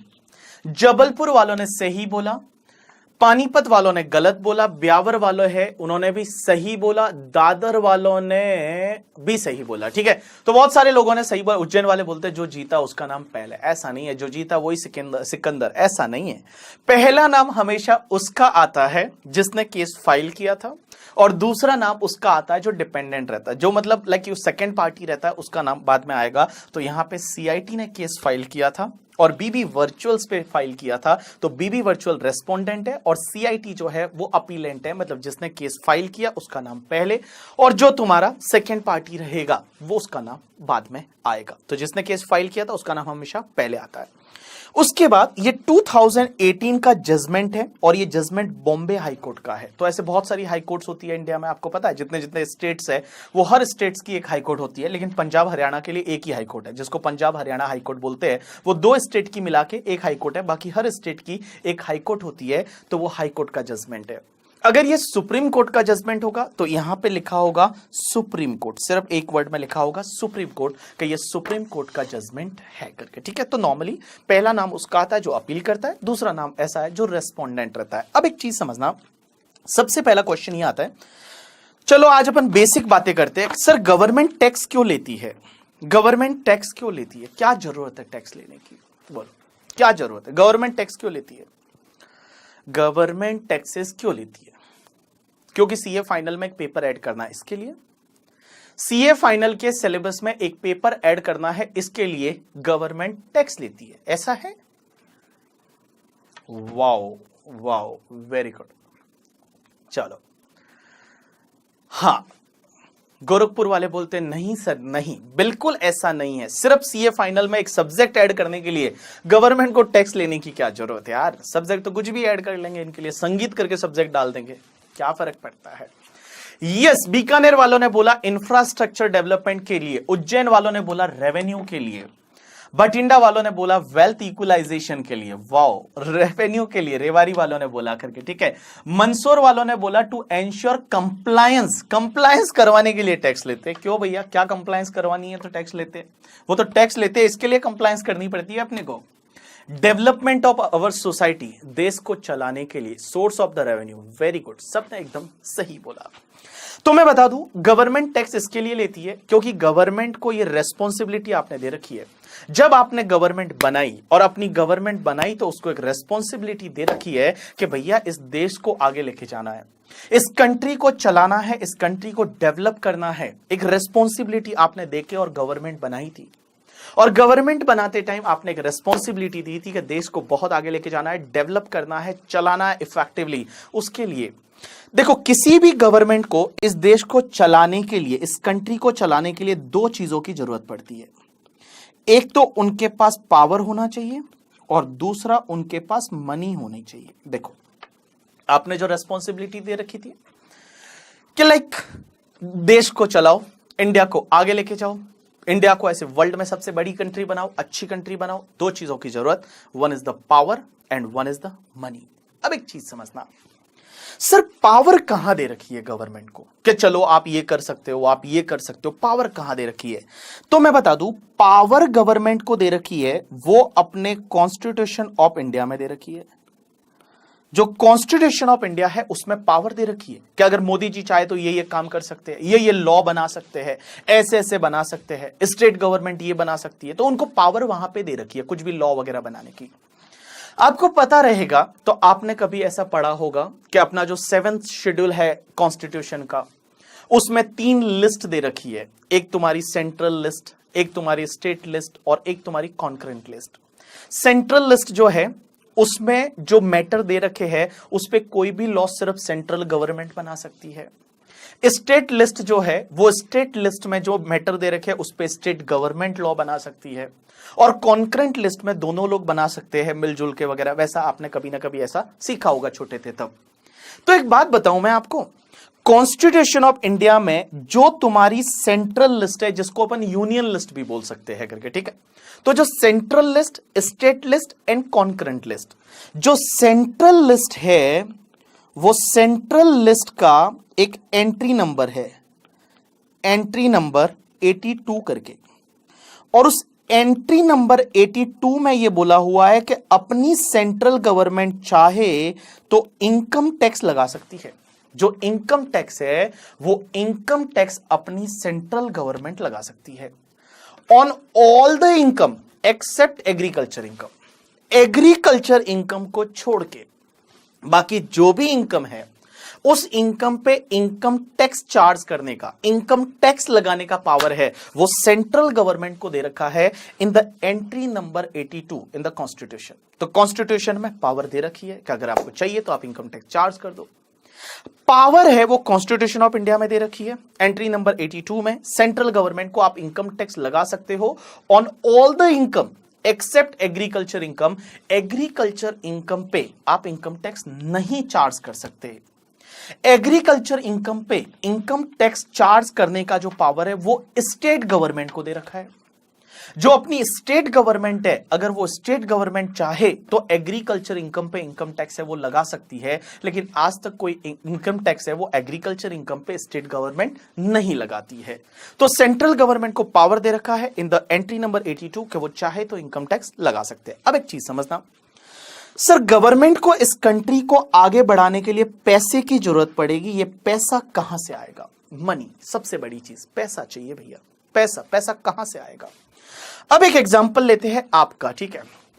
अब एक बात समझना, सपोज आपका कोई फ्रेंड है या आपकी कोई फ्रेंड है, उसका बर्थडे है। मैं ऐसा नहीं बोल रहा हूं गर्लफ्रेंड बॉयफ्रेंड नहीं होते, अपने सीए वालों में कहां होते हैं ये सब, इंजीनियरिंग वालों डॉक्टर वालों में उनमें होते हैं। अपने गर्लफ्रेंड बॉयफ्रेंड सीए में तो बिल्कुल ही नहीं होते करके, ठीक है, होते ही नहीं है करके, ठीक है। और जो होते होंगे उनके आजू बाजू वाले लोग उनको ऐसे देख रहे होंगे, आओ ऐसे, हाँ भाई ठीक है वैसा देखो, तो अपने सीए में ऐसा नहीं होता है normally. But for an example, एक एग्जाम्पल के लिए ले लो, आपकी कोई गर्लफ्रेंड है या आपका कोई बॉयफ्रेंड है, उसका बर्थडे है। बर्थडे है, क्या है? बर्थडे, जिसको अपन बर्थडे बोलेंगे, ठीक है, जिसको अपन बर्थडे बोलेंगे कि बर्थडे है उसका, आपकी गर्लफ्रेंड का बर्थडे है, और बर्थडे कब है? अगले महीने। अब एक चीज समझना, आप अपने रिलेशन को डेवलप करना चाहते हो, और रिलेशन को डेवलप करने के लिए आप सोचोगे कि बर्थडे पे कुछ सरप्राइज दे, ये वो। आजकल वो फालतूगिरी होती है बहुत, पता है, हर घंटे सरप्राइज देते हैं। 12 बजे रात को, फिर सुबह 6 बजे, फिर वापस 8 बजे, फिर वापस 10 बजे, ऐसा ऐसा होता है ना फालतूगिरी करके, ठीक है। आजकल के माहौल में, मार्केट में ऐसा होता है। तो सपोज फॉर एन एग्जाम्पल कि अपना एक भटिंडा का बंदा है, उसकी एक गर्लफ्रेंड है, उसका अगले महीने बर्थडे है, और उसको वो सरप्राइज देना चाहता है बर्थडे पे, कुछ पार्टी वार्टी करना चाहता है, ट्रीट देना चाहता है। तो सबसे पहले क्या बनाएगा? अपना बजट बनाएगा कि भैया पैसा लगने वाला कितना है। तो अपना भटिंडा का जो बंदा है उसको पता चला कि अपनी अगर रिलेशनशिप को डेवलप करना है तो उसका अगले महीने बर्थडे है और उसी दिन उसको सरप्राइज देना है, तो उसके लिए उसने बजट बनाया। तो उसको जरूरत थी मान लो 3,000 रुपए की, 3,000 रुपए में 3,000 रुपए की जरूरत थी। अब एक बात बताओ मुझे, सबसे पहले ये 3,000 रुपए कहां से लाएगा? कहां से लाएगा 3,000 रुपए? आप ही बताओ, कहां से लाएगा? कहां से लाएगा? सबसे पहला सोर्स क्या रहेगा? स्टाइपेंड। सबसे पहला सोर्स, सूरत वालों, भटिंडा वालों, बीकानेर वालों ने सबने बोल दिया कि सबसे पहला जो सोर्स रहेगा that is the stipend. Stipend, क्योंकि अगले महीने का स्टाइपेंड आ जाएगा तो सबसे पहला उसको उसके ऑफिस से जो मिलने वाला है पैसा, ऑफिस से जो उसका बिजनेस है, उसका काम करता है, जॉब करता है, आर्टिकलशिप करता है, और उससे कितना मिला? मान लो 1500 का बेचारे का स्टाइपेंड, और 1500 है वो ऑफिस से मिल जाएगा। अब एक बात बताओ, मेरा क्वेश्चन आपसे ये है, उसके बाद बाकी का वो 1500 कहां से लाएगा? बाकी का वो 1500 कहां से लाएगा? बाकी का 1500, भटिंडा में 1500 ही मिलता है, वो बोलता है नहीं नहीं मुझे 3,000 मिलता है। पागल बच्चे 1500 ही मिलता है बठिंडा में, 1000 रुपया बोलता मैं तो। यस, गोरखपुर वाले बोलते हैं मम्मी से लेगा। तो एक बात समझना, सबसे पहले ऑफिस का स्टाइपेंड 1500 दूसरा अपने पेरेंट से मांगेगा, अपने पेरेंट से मांगेगा और मम्मी के पास जाके बोलेगा मम्मी मम्मी मेरे फ्रेंड का बर्थडे है तो उसको ट्रीट देनी है और आप मुझे कुछ पैसा दे दो। अपने पेरेंट से मांगेगा, अपनी मम्मी से मांगेगा। और मैं एक बात बताऊं, अपने को अपनी मम्मा से पैसे मांगने की जरूरत नहीं पड़ती। जब भी मम्मा से पैसा चाहिए आप खाना खाना बंद कर दो, आप खाना खाना बंद कर दो। जब भी मम्मी बोलती है खाना खा लो तो आप बोल दो भूख नहीं है करके, ठीक है। 3-4 दिन बोल दो भूख नहीं है, भूख नहीं है। तो मम्मी बोलेगी बेटा क्या है, क्या चाहिए तुझे, ये बता दो करके, ठीक है। तो मम्मी को पता चल जाता है, मम्मी को बताना नहीं पड़ता पैसे के लिए, ठीक है, पता चल जाता है। तो मम्मी ने बोला कितने पैसे चाहिए, कितने पैसे चाहिए। तो अगर मान लो वो भटिंडा वाला बंदा मम्मी को बोल दे कि मम्मी मुझे 1500 चाहिए, तो भैया ध्यान रखना पड़ता है, कभी भी इतना ज्यादा पैसा नहीं बोलते मम्मी के लिए को। मम्मी को अगर 1500 बोला, मम्मी के लिए 1500 बहुत ज्यादा होता है करके, ठीक है। अगर 1500 बोला और मम्मी को फिर संभालना मुश्किल हो जाएगा, तो हमेशा मम्मी को बोलते हैं कि मम्मी मम्मी मुझे है ना 1000 चाहिए, मेरे फ्रेंड का बर्थडे है। तो मम्मी बोलती है कि कंसेप्ट तो ये होता है कि जिसका बर्थडे होता है ना वो ट्रीट देता है। तुम्हारे केस में उल्टा कैसे है? तो बोलना हाँ मम्मी हमारे केस में क्या है ना थोड़ा उल्टा है, बर्थडे उसका है, ट्रीट हम देते हैं। तो मम्मी से उसने क्या किया, मम्मी ने मान लो 1000 रुपया दे दिया, 1000 रुपया है वो मम्मी ने दे दिया। तो ये पेरेंट से उसने 1000 रुपए का जुगाड़ लगा दिया, 1000 रुपया पेरेंट से आ गया। तो देखो बंदे के बर्थडे सेलिब्रेट करना है, सरप्राइज देना है, 3000 की नीड है। सबसे पहला खुद के स्टाइपेंड से 1500, 1000 रुपया मम्मी से आ गया, पेरेंट से आ गया। उसके बाद 500 रुपया और कहां से लाए, तो 500 रुपया अपने फ्रेंड से मांगेगा, अपने फ्रेंड से मांगेगा और अपने फ्रेंड से मांगेगा। भटिंडा वाले बोलते हैं आईटीआर फाइल करेगा, वाह ग्रेट करके, ठीक है। 500 रुपए वाले गरीब लोगों, 500 में आईटीआर फाइल करते हो। तो 500 रुपए कहां से लाएगा, तो 500 रुपए अपने फ्रेंड से लाएगा, ठीक है, अपने फ्रेंड से लाएगा और वो फ्रेंड से 500 रुपए लाएगा। तो एक बात समझना, तो नीड 3000 की थी। सबसे पहले खुद का ऑफिस, उसके बाद पेरेंट से और उसके बाद में किससे, फ्रेंड से उसने लोन ले लिया। फ्रेंड को बोला भाई देखना भाभी जी के साथ घूमने जा रहा हूं तो प्लीज दे देना। और फ्रेंड लोग समझ जाते, लड़के लोग समझ जाते कि ले चलो कोई बात नहीं, 500 रुपया भाई भाई का नहीं हुआ, दोस्त दोस्त का नहीं हुआ तो क्या मतलब करके, ठीक है। तो 500 रुपये उससे ले लिए। अब एक चीज समझना, अपनी गवर्नमेंट भी ऐसी है भटिंडा वाले की जैसी। गवर्नमेंट को पैसा चाहिए, पैसा कहां से लाए, तो पैसे के लिए 3 चीजें गवर्नमेंट सबसे पहले क्या करेगी। गवर्नमेंट के खुद के बिजनेसेस होते हैं, गवर्नमेंट के खुद के बिजनेसेस होते हैं, आपने देखा होगा जैसे गवर्नमेंट का रेलवे है। उसके साथ साथ में जो गवर्नमेंट के जैसे इंडियन ऑयल कॉर्पोरेशन में उनकी होल्डिंग है, बीपीसीएल में उनकी होल्डिंग है, बहुत सारी कंपनीज है जिसमें गवर्नमेंट की होल्डिंग है। एयर इंडिया है उसमें गवर्नमेंट की होल्डिंग है। तो गवर्नमेंट के खुद के बिजनेस है, तो गवर्नमेंट को स्टाइपेंड उससे खुद के बिजनेस से मिल जाता होगा, जितनी नीड है उतना नहीं मिलता है बट खुद के बिजनेस से कुछ ना कुछ मिल जाता है। लेकिन इंडिया में जितने भी गवर्नमेंट के बिजनेस है वो सब लॉस मेकिंग ही है नॉर्मली, तो ओन बिजनेस से सबसे पहले लेते हैं। उसके बाद जो ओन बिजनेस जो है उससे भी गवर्नमेंट की नीड पूरी नहीं होती, तो गवर्नमेंट क्या करती है, लोगों के पास जाती है, अपने पेरेंट्स के पास जाती है। और पेरेंट्स कौन है, आप लोगों। एक बात बताओ, गवर्नमेंट को जन्म किसने दिया है, आपने तो दिया है। आप ही तो वोट देके आए थे और उस दिन आपने सेल्फी डाली थी, और सेल्फी डाली थी ये वाली करके, ठीक है, ऐसे उंगली करके आपने सेल्फी डाली थी। तो आप जो है वो गवर्नमेंट के लिए पेरेंट्स हो, आपसे गवर्नमेंट पैसे मांगेगी। और ये आपसे जो पैसे मांगेगी वो कौन से फॉर्म में मांगती है, टैक्सेस के फॉर्म में। आपसे टैक्सेस के फॉर्म में गवर्नमेंट पैसे मांगेगी। अब टैक्सेस 2 टाइप्स के होते हैं, one is the direct tax, one is the indirect tax, वो चीजें अपन देखेंगे। और उसके बाद भी गवर्नमेंट की नीड कंप्लीट नहीं होती। जो गवर्नमेंट की नीड है वो ओन बिजनेसेस, टैक्सेस से भी कंप्लीट नहीं होती। तो आपने देखा होगा गवर्नमेंट है वो गवर्नमेंट लोन लेती है, जैसे वर्ल्ड बैंक से लोन लिया, उससे लोन लिया, तो वही वाली गवर्नमेंट सेम जो बटिंडा वाला बंदा है वैसी की वैसी है। अब एक चीज समझना, गवर्नमेंट है वो लोगों से टैक्सेस लेती है। टैक्सेस 2 टाइप्स के होते हैं। अब ये मैं इसके बारे में ज्यादा डिटेल में क्या बताऊं मैं आपको। टैक्सेस 2 टाइप्स के होते हैं, one is the direct tax and one is the indirect tax. Indirect tax में आपका जीएसटी है, कस्टम है, वो सब इनडायरेक्ट टैक्स में। और डायरेक्ट टैक्स की अगर मैं बात करूं तो वो तुम्हारा इनकम टैक्स। अब एक बात बताओ मुझे, income tax direct tax, GST तुम्हारा इनडायरेक्ट टैक्स। अब एक बात बताओ मुझे, मेरा क्वेश्चन आपसे यह है कि sir sir sir sir sir government को पहले डायरेक्ट टैक्स क्या होता है, इनडायरेक्ट टैक्स क्या होता है, एक बार डेफिनेशन बता देता हूं जो इंटरमीडिएट में हम लोग बताते हैं। तो देखो बेटा, all people please pay attention. Direct tax is a taxes which is directly charge from the person, मतलब जिस पर्सन का टैक्स है उसी पर्सन से चार्ज किया जाता है, that is called direct tax. अब एक बात बताओ, मेरा इनकम टैक्स है तो गवर्नमेंट किससे चार्ज करेगी, मेरे से ही करेगी। मेरा इनकम टैक्स है वो गवर्नमेंट मेरे से ही चार्ज करेगी, मेरा इनकम टैक्स गवर्नमेंट मुझसे चार्ज करेगी, that is called direct tax. मतलब जो पर्सन है वो ही गवर्नमेंट को डायरेक्टली पे कर रहा है, मैं पे कर रहा हूं, that is called my direct tax. Indirect tax क्या होता है कि indirect tax is a tax which is indirectly charge from the person. जैसे I can take one example, आप लोगों ने फीस भरा प्रोवाइस को, और प्रोवाइस को आपने फीस भरा, उसमें जीएसटी कंपोनेंट भी है 18% जो मोदी जी को जाएगा, तो वो 18% आपने हमको दिया और हम इसको गवर्नमेंट को पे कर रहे हैं। तो गवर्नमेंट को पे कौन करेगा, हम करेंगे, लेकिन अल्टीमेट उसका बर्डन किस पे आया, बर्डन अल्टीमेट आप पे आ गया, that is called indirect taxes. तो डायरेक्ट टैक्स किसको बोलेंगे, जब डायरेक्टली किसी पर्सन से चार्ज किया जाता है, that is called direct tax.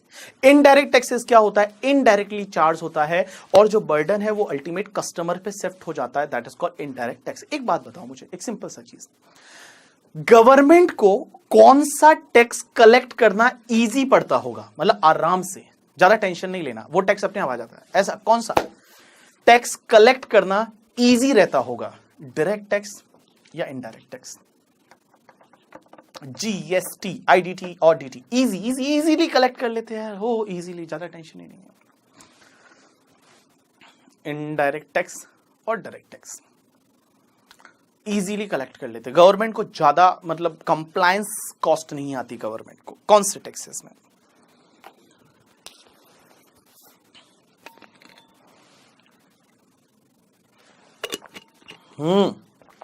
अच्छा, बहुत सारे लोगों ने बोला आईडीटी, लेकिन उज्जैन वालों ने बोला डीटी। उज्जैन वालों, गवर्नमेंट को इजी क्या पड़ता है, आईडीटी।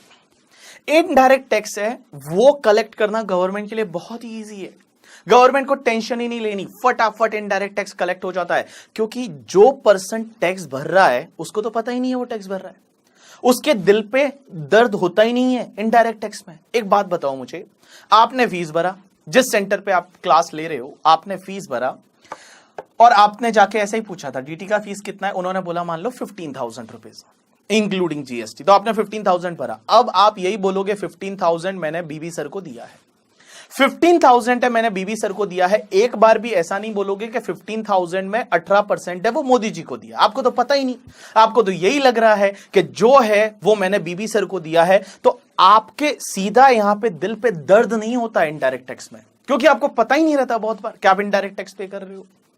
आप मोबाइल में रिचार्ज करवाते हो और पेटीएम पे जाके और आपने 100 रुपीज का रिचार्ज किया, उस 100 रुपीज में से 18% जो है वो मोदी जी को चला गया, लेकिन आपको तो पता ही नहीं चला, आपको तो यही लगा कि भैया ये तो 100 रुपीज है वो पूरा वोडाफोन को दिया है या जियो वालों को दिया है या एयरटेल को दिया है। ऐसा नहीं, ऐसा है, मतलब इसके लिए होता क्या है कि जो पर्सन टैक्स पे कर रहा है उसको डायरेक्ट पता चलता ही नहीं, मतलब दिल में दुखता नहीं है, दिल में दुखता नहीं है, that is called indirect tax. इसके लिए गवर्नमेंट को कलेक्ट करना इजी है, बट डायरेक्ट टैक्स है ना, सच्ची मैं बता रहा हूं, सीधा यहां पे दर्द करता है, सीधा यहां पे दुखता है जब डायरेक्ट टैक्स की बात आती है, और इतना दुखता है मैं आपको क्या बताऊं, सीधा दिल पे दर्द होता है। गवर्नमेंट बोलती है कि जितना आप कमाते हो उसमें से 30-35% तक है, 40% तक है, आप इनकम टैक्स पे कर दो। एक बात बताओ, इस बार बजट में आपको पता है जो सुपर रिच पर्सन है, जिनकी इनकम बहुत ज्यादा है, ठीक है, जो रिच लोग हैं जिनकी इनकम बहुत ज्यादा है, उन पे बहुत ज्यादा सरचार्ज लगा दिया और उनका टैक्स रेट, जिनकी 5 करोड़ से ज्यादा की इनकम है उनका टैक्स रेट 43% कर दिया है, अप्रोक्स 43% टैक्स भरना पड़ेगा। तो इस साल जो कमाओगे 43% टैक्स है वो गवर्नमेंट को भरना पड़ेगा। जिस दिन बजट आया उस दिन मेरे पास शर्मा सर का कॉल आया और शर्मा सर बोलते हैं कि अब कैसे करेंगे करके, ठीक है। तो जो बड़े बड़े लोग हैं जिनके पास बहुत पैसा है, पैसे वाले लोग हैं, वो पैसे वाले लोगों ने मुझे कॉल किया और बोला अब आप सजेस्ट करो अब कैसे करेंगे। कंपनी है जिसको सिर्फ 25% टैक्स भरना है, लेकिन जब हम हैं और हम अगर कोई पैसा कमा रहे हैं तो उसमें हमको 43% तक है वो टैक्स भरना पड़ेगा। तो कैसे करें, क्या करें? तो मैं बताऊं, इनकम टैक्स सीधा यहां पे दिल में दर्द करता है करके, ठीक है। ये बोलते हैं आपको भरना पड़ेगा 43%, नहीं, मेरे को बेसिक एग्जाम्पशन के अंडर आता हूं, मेरी 5 लाख तक की इनकम है तो मेरी इनकम सब एग्जेम्प्ट हो जाती है, मुझे कोई भी टैक्स नहीं भरना पड़ता, ठीक है। चलो, तो अपन बात कर रहे हैं कि लाइक इनकम टैक्स है उसका कलेक्शन थोड़ा डिफिकल्ट होता है, बिकॉज क्या होता है कि सीधा पर्सन को पता रहता है टैक्स भरना है। अब एक बात समझना, ये पर्सन को पता रहता है टैक्स भरना है, तो इसके लिए उन्होंने क्या किया, लोगों को दिल में दर्द करता है, इसके लिए उन्होंने कंसेप्ट इंट्रोड्यूस किया, दैट इज कॉल्ड टीडीएस। अब आप बोलोगे टीडीएस क्या होता है? टीडीएस सबको पता है, इंटरमीडिएट में पढ़ा हुआ है, ऑफिस में पढ़ा हुआ है। टीडीएस क्या होता है? टैक्स डिडक्टेड एट सोर्स, मतलब जहां से आपको इनकम आएगी वहीं पे आपका कुछ टैक्स है वो काट के गवर्नमेंट को जमा हो जाएगा, दैट इज कॉल्ड टीडीएस। जहां से आपको इनकम आएगी वहीं पे टैक्स काट के कुछ गवर्नमेंट को चला जाएगा, दैट इज कॉल्ड टीडीएस। अब आप बोलोगे टीडीएस से सर क्या फायदा, क्या फर्क पड़ता होगा? एक बात बताओ, फर्क पड़ता है। कैसे? एक एग्जांपल लेते हैं। आज मान लो, आज आपने अपनी मम्मी को जाके बोला कि मम्मा मुझे क्लासमेट का एक नोटबुक चाहिए और नोटबुक के लिए मुझे 70 रुपीज चाहिए, आप मुझे 70 रुपीज दे दो। आपने मम्मी से कितना मांगा है? 70 रुपीज। मम्मा को बोला कि मम्मा मुझे 70 रुपीज चाहिए, एक नोटबुक खरीदना है डीटी के लिए, मुझे आप 70 रुपीज दे दो। मम्मा ने बोला ठीक है, लेकिन मम्मा के पास 70 रुपीज छुट्टा था नहीं, तो मम्मा ने आपको 100 रुपीज दे दिया और बोला ले बेटा ये 100 रुपए ले ले और 100 रुपए ले जा और तू 30 रुपए मुझे वापस दे देना क्योंकि छुट्टा नहीं था। आपने 100 रुपए ले लिए, ठीक है। अब एक बात बताओ, 5 दिन के बाद, आफ्टर 5 डेज, आपकी मम्मा आपसे वो 30 रुपए वापस मांगती है, क्या होगा? क्या होगा? अगर मान लो 5 दिन के बाद, आफ्टर 5 डेज, मम्मा डिमांडिंग 30 रुपीज, आपसे 30 रुपीज डिमांड कर रही है कि दे दो वो 30 रुपए, क्योंकि बुक तो 70 की आई थी, 70 रुपीज की थी, सो 30 रुपीज वापस से दे दो, क्या होगा करके, ठीक है। दो चीजें हो सकती है, बटिंडा वाले बोलते हैं फ्लाइंग चप्पल आएगी करके, ठीक है। दो चीजें हो सकती है आपके पास। एक तो ये हो सकता है कि आपके पास 30 रुपए है ही नहीं, आप बोलोगे कौन से 30 रुपए, वो तो मैंने समोसे खा लिए, वो तो मैंने कचौरी खा ली, कौन से 30 रुपए, 30 रुपए है ही नहीं मेरे पास, कौन से 30 रुपए करके, ठीक है। या फिर आपके पास 30 रुपए है और मम्मी को कैसे दोगे पता है तुम? ऐसे 30 रुपए दोगे, ले ये तेरे 30 रुपए, ये ले तेरे 30 रुपए करके, ठीक है। मैं तेरा ही तो बेटा था, मैं क्या खा के जा रहा था, मैं क्या चोर हूं तू मुझे वापस मांग रही है? मैं क्या खा के जा रहा था, मेरे पास भी तो पड़ा ही था, ये 30 रुपए ले, ये तेरे 30 रुपए। मैं बताऊं बहुत बुरा लगता है। एक बात बताऊं, शायद मम्मी ने 70 दिया होता पहले तो कुछ भी बुरा नहीं लगता, और अगर 100 देके और 30 वापस मांगना है वो बहुत ही बुरी चीज है। इसके लिए गवर्नमेंट ने टीडीएस का कंसेप्ट इंट्रोड्यूस किया, क्योंकि गवर्नमेंट को पता था कि आपके पास अगर पूरा इनकम आ गया तो आप वड़ा पाव खा लोगे उससे, आप उसके समोसे खा लोगे, वो कोई बोल रहा है मोमोज खा लोगे करके, ठीक है। तो आप उस पैसे से पूरे से मोमोज खा लोगे, गवर्नमेंट को टैक्स ही नहीं भरोगे। लास्ट में जाके होगा क्या, असेसमेंट ईयर में जाके होगा क्या कि या तो टैक्स भरने को पैसा नहीं है या फिर पैसा है लेकिन सीधा दिल पे दर्द करता है, आप गवर्नमेंट को टैक्स ही नहीं भरोगे। That's why they introduce the concept of the TDS, जिसमें ज्यादा दुखता नहीं है, दर्द नहीं होता, यू नो दैट। जब मान लो प्रोवाइज है, प्रोवाइज से मुझे जो पेमेंट मिलता है वो प्रोफेशनल फीस 10% कंपनी काट देती है, प्रोफेशनल फीस पे टीडीएस है वो 10% काट देती है 194J में, और बाकी वाला पैसा मुझे मिलता है। तो मैं हमेशा मेरा कैलकुलेशन करता हूं ना, ऑलवेज मैं 90% ही करता हूं। मुझे पता है ये 10% तो मेरे पास आना ही नहीं है, 10% तो आना ही नहीं, मैं मेरी इनकम 90% ही मानता हूं कि 90% मुझे आएगा और उसके बाद भी जाके टैक्स वगैरह भरना पड़ता है। That's why there is a TDS. तो देखो, मैंने आपको बोला डीटी है वो कलेक्ट करना डिफिकल्ट है, आईडीटी है वो कलेक्ट करना इजी है, क्योंकि कस्टमर को पता ही नहीं रहता कि वो आईडीटी या जीएसटी पे कर रहा है। अब एक और बात बताओ मुझे, गवर्नमेंट को ज्यादा रेवेन्यू किससे होता होगा, डीटी या आईडीटी? गवर्नमेंट को ज्यादा रेवेन्यू किससे होता होगा, डीटी या आईडीटी? बोलो बोलो बोलो। गवर्नमेंट को ज्यादा रेवेन्यू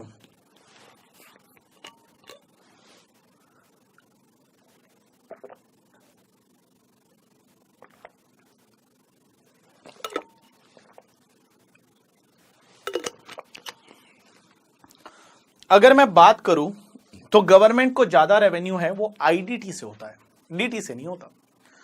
थोड़ा फर्क है, डीटी से थोड़ा कम है, आईडीटी से ज्यादा है, बिकॉज आईडीटी का टैक्स बेस बहुत बड़ा है। आप अगर कस्टम वगैरह देखोगे, कस्टम है, जीएसटी है, बाकी दुनिया भर के टैक्सेस है, तो इनडायरेक्ट टैक्सेस से रेवेन्यू ज्यादा होता है as compare to the direct tax. तो इनडायरेक्ट टैक्स से रेवेन्यू ज्यादा होता है। अब एक और चीज समझना, एक और चीज, ये इनकम टैक्स जो है ना डीटी जो होता है वो प्रोग्रेसिव इन नेचर होता है, और आईडीटी होता है वो रिग्रेसिव इन नेचर होता है। वापस बोल रहा हूं, डीटी जो है वो डीटी तुम्हारा प्रोग्रेसिव इन नेचर, क्या बोला मैंने, प्रोग्रेसिव इन नेचर, और आईडीटी होता है वो तुम्हारा रिग्रेसिव इन नेचर। ये क्या होता है, देखो, प्रोग्रेसिव इन नेचर मतलब जिसकी इनकम ज्यादा उसको ज्यादा टैक्स भरना है। प्रोग्रेसिव, जिसकी इनकम ज्यादा उसको ज्यादा टैक्स भरना है, that is called progressive in nature. I can take one example. आप लोग गरीब आदमी मान लो, आपकी कोई इनकम नहीं, 2 लाख रुपए इनकम, कोई टैक्स नहीं भरना। मेरी इनकम 4-5 लाख रुपए, मुझे थोड़ा सा टैक्स भरना है। मान लो हमारे कोई दूसरे प्रोफेसर है, पंकज सर, उनकी इनकम 20 लाख, उनको थोड़ा ज्यादा और टैक्स भरना है। शर्मा सर, उनकी इनकम 5 करोड़, उनको और ज्यादा टैक्स भरना है। तो जितनी इनकम ज्यादा, जिसकी इनकम ज्यादा उसको ज्यादा टैक्स भरना है, that is called progressive in nature. और रिग्रेसिव इन नेचर जीएसटी, मतलब इनकम से मतलब ही नहीं है, आप कितना कमाते हो, आपकी कैपेबिलिटी कितनी है, आपकी वेल्थ कितनी है, उससे कोई फर्क नहीं पड़ता। आपको टैक्स है वो टैक्स सिमिलर भरना है, मतलब गरीब भी उतना ही भरेगा, अमीर भी उतना ही भरेगा। जो गुड्स का वो कंजम्पशन करेगा उस पे उसको टैक्स भरना पड़ेगा। I can take one example. आप लोग अगर डोमिनोज गए और डोमिनोज में जाके आपने पिज्जा ऑर्डर किया और आपने डोमिनोज का पिज्जा खाया, तो आपने जो टैक्स भरा वो भी सिमिलर है। और अगर मुकेश अंबानी का, जो मुखिया का जो लड़का है, मुकेश अंबानी का, वॉल्वो करके, ठीक है, वो क्या नाम है उसका बंदे का, अनंत अंबानी है, समथिंग लाइक। तो मुकेश अंबानी का बेटा अगर डोमिनोज में पिज्जा खाने जाता है तो वो भी सेम टैक्स भरेगा। That is called regressive in nature. आपकी अर्निंग से कोई मतलब नहीं है, आपकी अर्निंग से कोई मतलब नहीं। जो गुड्स आप कंज्यूम करते हो, भले वो गरीब कर रहा है या अमीर कर रहा है, उसको सिमिलर टैक्स भरना पड़ेगा। That is called regressive in nature. तो income tax progressive in nature, और जो तुम्हारा क्या बोलते हैं आईडीटी है, जीएसटी है, वो तुम्हारा रिग्रेसिव इन नेचर है। क्योंकि अमीर हो गरीब हो same tax, that is called GST. आपने फीस भरा है, बहुत सारे लोग मान लो अमीर है, बहुत सारे लोग मिडिल क्लास वाले हैं, उनको सेम ही टैक्स भरना है करके, ठीक है। लेकिन इनकम टैक्स में अगर इनकम ज्यादा है तो ज्यादा टैक्स भरो, इनकम कम है तो आपको टैक्स भरने की जरूरत नहीं है। अब एक चीज समझना आप लोग, हम जो बातें करेंगे वो सिर्फ एंड सिर्फ डायरेक्ट टैक्स की बातें करेंगे। अब सिर्फ एक बात बताओ, डायरेक्ट टैक्स जो है वो डायरेक्ट टैक्स समझने के लिए आपको किन किन चीजों का नॉलेज होना चाहिए? तो डायरेक्ट टैक्स समझने के लिए, डायरेक्ट टैक्स लॉज समझने के लिए आपको जो नॉलेज होना चाहिए, one is the income tax act 1961। एक और चीज समझना आप लोग, जहां पे भी आप एक्ट लिखते हो ना, एक्ट में हमेशा ए बड़ा होना चाहिए, ठीक है। आप ऐसा नहीं लिखोगे ACT, ठीक है। ये जो दूसरा वाला जो है, ये शाहरुख खान वाला एक्ट हो जाएगा। तो आपको वो दूसरा वाला एक्ट नहीं लिखना है, ए छोटा नहीं लिखना। जब भी आप लिखोगे एक्ट में ए हमेशा ही बड़ा आपको लिखना है। That is income tax act 1961। ये इनकम टैक्स एक्ट जो है सर, ये क्या है? तो इनकम टैक्स एक्ट जो है वो मतलब मेन प्रोविजन है, जो लॉज है उस लॉज का कैप्टन जो है, जो विराट कोहली है, वो Virat Kohli income tax act है। इनकम टैक्स एक्ट में ये लिखा हुआ है कि भैया आपको ये इनकम हुई तो आपको टैक्स भरना पड़ेगा, ये इनकम पे आपको इतना टैक्स भरना पड़ेगा, ये सब उसमें लिखा हुआ है इनकम टैक्स एक्ट में। अब एक चीज समझना, उसके साथ में आपको पढ़ने पड़ते हैं इनकम टैक्स रूल्स 1962। ये इनकम टैक्स रूल्स है। अब आप बोलोगे एक्ट के बाद रूल्स की क्या जरूरत थी? मेनी टाइम्स क्या होता है कि इनकम टैक्स एक्ट में ये दे रखा है कि depreciation allowed at prescribe rate. Depreciation allowed, section 32 में लिखा हुआ है कि depreciation is allowed at prescribe rate, but rate कहां दे रखी है? तो जो रेट्स दे रखी है वो रेट्स आपको इनकम टैक्स रूल्स में दे रखी है।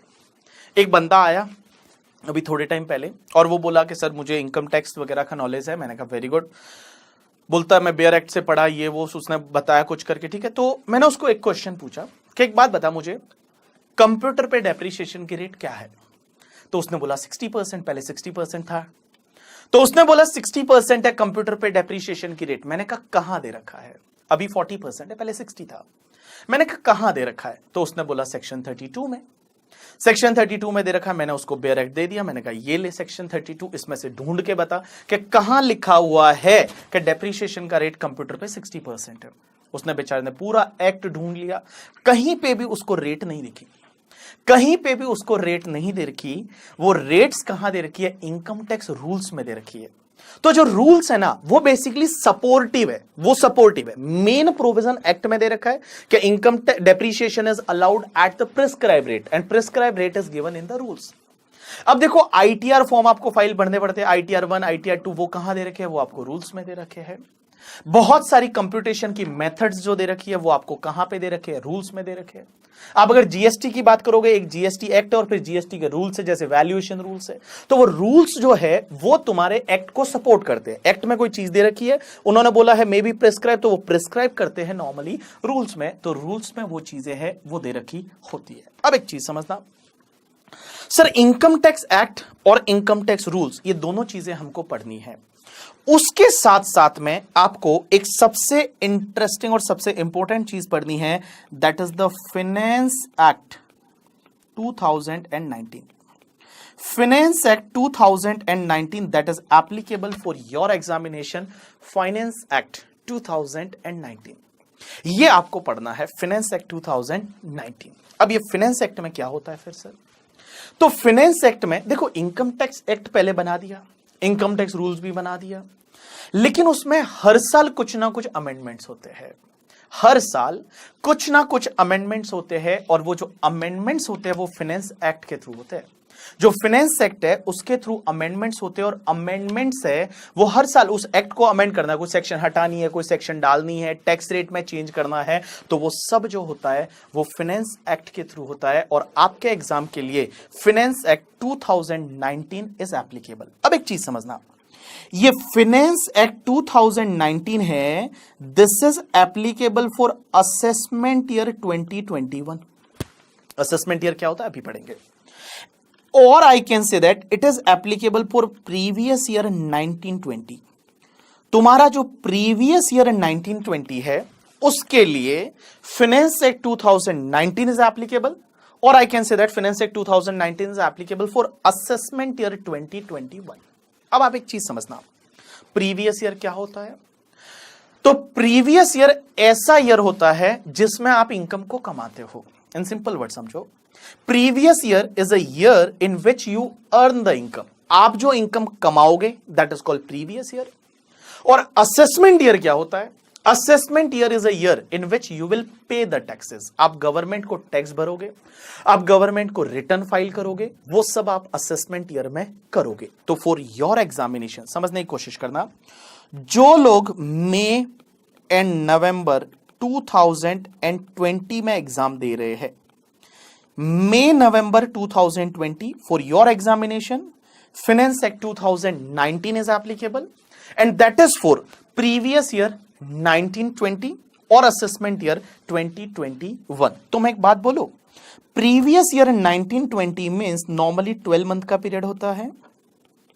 कहीं कहीं प्रीवियस ईयर कम डेज का भी हो सकता है, वो कब होगा अपन पढ़ेंगे अभी थोड़ी देर में। तो देखो, प्रीवियस ईयर 1920 मींस 1 अप्रैल 2019 से लेके 31 मार्च 2020 तक, इस पीरियड में जो भी आप इनकम कमाओगे that is called your previous year का ये इनकम, और इस पे टैक्स है वो आपको अगले साल भरना है, तो उसके लिए असेसमेंट ईयर हो जाएगा 2021। और असेसमेंट ईयर ऑलवेज 12 मंथ का होता है, तो 31 मार्च 2021 तक इस ईयर में आपको उस इनकम पे टैक्स भरना है। तो देखो मैं बोलूं, जिस ईयर में आप इनकम कमाते हो that is called your previous year, और जिस ईयर में आप उस पर टैक्स भरोगे that is called your assessment year. For your examination previous year is 1920 means 1 April 2019 से लेके 31 मार्च 2020 तक जो भी आप इनकम कमाओगे उस इनकम पे टैक्स आपको आगे जाके भरना है। अब आप जो रिटर्न फाइल कर रहे हो ना, वो लास्ट ईयर के कर रहे हो, मतलब प्रीवियस ईयर 18-19 के लिए असेसमेंट ईयर इज 1920, तो 1920 में अब आप रिटर्न फाइल कर रहे हो, जुलाई मंथ चल रहा है, तो आपके बहुत सारे क्लाइंट के लिए आप रिटर्न फाइल कर रहे हो, टैक्स पे कर रहे हो, तो that is as assessment year 1920, but अपना प्रीवियस ईयर 1920 है और उसका असेसमेंट ईयर है दैट इज द 2021। अब एक चीज समझना सर, ये फाइनेंस एक्ट जो होता है, कोई भी एक्ट कैसे बनता है? तो एक्ट बनाने के लिए क्या घर पे बन जाता है? चलो घर पे बैठे बैठे मम्मी पापा टेबल पे बैठे हैं डाइनिंग टेबल पे, और क्या करें, करना है कुछ काम। रायपुर वालों को ब्रेक चाहिए, ब्रेक देता हूं, अभी देता हूं, 5 मिनट के अंदर अंदर आपको ब्रेक देता हूं। यस, 5 मिनट के अंदर। रायपुर वालों रुको, देखो एक्ट कैसे बनता है। तो सबसे पहले जो होता है वो बिल होता है। एक बिल बनाया जाता है, बिल जो you can say that the draft होता है, एक बिल बनाया जाता है, और वो बिल है वो सबसे पहले प्रेजेंट होता है लोकसभा में और उसके बाद प्रेजेंट होता है राज्यसभा में। जैसे मैं फाइनेंस बिल की बात करूं 2019 का, अभी फाइनेंस बिल आया है, जो बजट आया ना, that is called finance bill. Budget का एक पार्ट होता है फाइनेंस बिल। 2019 वो बिल आया है, पहले प्रेजेंट हुआ लोकसभा में, उसके बाद राज्यसभा में। उसके बाद क्या होता है, कुछ टाइम के लिए डिस्कशन किया जाता है। अभी उस पर डिस्कशन चल रहा है, जो बजट आया था उसका डिस्कशन चल रहा है। अभी थोड़े टाइम बाद क्या होगा, अगर कुछ चेंज करना है उसमें और, तो वो चेंज करके फिर पास करेंगे पहले लोकसभा में, और उसके बाद कहां पे पास करेंगे, राज्यसभा में। और उसके बाद उस फाइनेंस बिल जो रहता है, उस बिल पे जिस दिन अपना प्रेसिडेंट जी होते हैं, जो प्रेसिडेंट होता है वो प्रेसिडेंट जिस दिन साइन कर लेता है, उस दिन से वो एक्ट बन जाता है। तो देखो पहले हमेशा बिल बोला जाता है, जैसे जीएसटी बिल था पहले, ठीक है। या मैं बात करूं, अभी फाइनेंस बिल 2019 आया है, अभी बजट जो आया तब। अब वो बिल जो होगा पहले लोकसभा में पास होगा, उसके बाद राज्यसभा में पास होगा, और उसके बाद प्रेसिडेंट जी जिस दिन उस पर साइन करेंगे उस दिन से वो एक्ट बन जाएगा।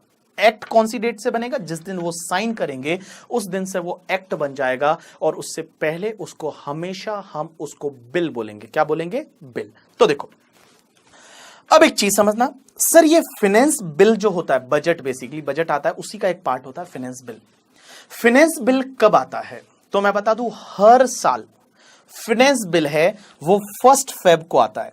1 फेब को आता है, 1 फेब, हर साल 1 फेब को आता है। 1 फेब को आता है। पहले क्या होता था, 2-3 साल पहले अगर आप जाओगे, जब पी चिदम्बरम कांग्रेस का गवर्नमेंट था, तो फाइनेंस बिल है जो बजट है वो 28 फेब को आता था, बट उन्होंने अभी चेंज करके 1 फेब कर दिया। बीजेपी गवर्नमेंट आने के बाद उन्होंने बोला कि हम फाइनेंस बिल 1 फेब को लाएंगे। ऐसा क्यों? इसके पीछे एक रीजन ये था कि फाइनेंस बिल से एक्ट बनते बनते बहुत बार अप्रैल मई तक चला जाता था। अप्रैल में जाके वो एक्ट बनता था, बहुत सारे अमेंडमेंट्स है वो उस टाइम से एप्लीकेबल नहीं कर पाते थे, बहुत ये इश्यूज थे, या बजट के जो पैसे है उसको रिलीज नहीं कर पाते थे डेवलपमेंट के कामों में एंड ऑल दैट थिंग। तो उन्होंने बोला कि एक काम करते हैं कि फाइनेंस बिल प्रेजेंट 1 फेब को करते हैं, जिससे कि 31 मार्च तक उसको एक्ट बना दिया जाए। 31 मार्च तक वो एक्ट बन जाए और जो भी चीजें हैं वो 1 अप्रैल से एप्लीकेबल हो जाए। 1 अप्रैल से एप्लीकेबल हो जाए, तो उसके पीछे ये एक थॉट प्रोसेस था कि जल्दी से जल्दी वो एक्ट बन जाए। इसके लिए उन्होंने उसको 1 फेब को रिलीज करते हैं बजट, और 1 फेब को बजट आता है। लेकिन एक चीज समझना, जो फाइनेंस बिल आता है वो फाइनेंस बिल हर बार 1 फेब को आता है, लेकिन जिस ईयर में इलेक्शन होता है उस ईयर में 2 फाइनेंस बिल आते हैं। जिस ईयर में इलेक्शन होता है उसमें 2 फाइनेंस बिल आते हैं। पहला फाइनेंस बिल अपना ऑलरेडी आ चुका है। कब? फाइनेंस बिल जो पहला वाला है वो ऑलरेडी 1 फेब को आ चुका है, जिसको बोलते हैं फाइनेंस बिल नंबर 1 करके 2019, और ये आया था 1 फेब 2019 को, और that time our finance minister was Piyush Goyal. शायद पीयूष गोयल जी फाइनेंस मिनिस्टर थे, और पीयूष गोयल जी के टाइम पे वो फाइनेंस बिल नंबर 1 आ गया था, ठीक है, 2019। उसमें भी कुछ उन्होंने अमेंडमेंट किए थे, जिसको अपन नॉर्मली इंट्रीम बजट भी बोलते हैं, कि वो इंट्रीम बजट था और फाइनल बजट अब आया। तो अभी तुम्हारा फाइनेंस बिल नंबर 2 आया है। तो देखो फाइनेंस बिल नंबर 1 जो 2019 था वो अभी तक फाइनेंस एक्ट नंबर 1 2019 बन चुका है। वो फाइनेंस एक्ट बन चुका है, जो तुम्हारा उस टाइम जो बजट आया था फेब में वो बन चुका है। उसको बोलते हैं फाइनेंस नंबर 1 एक्ट 2019, जो एक्ट बन चुका है।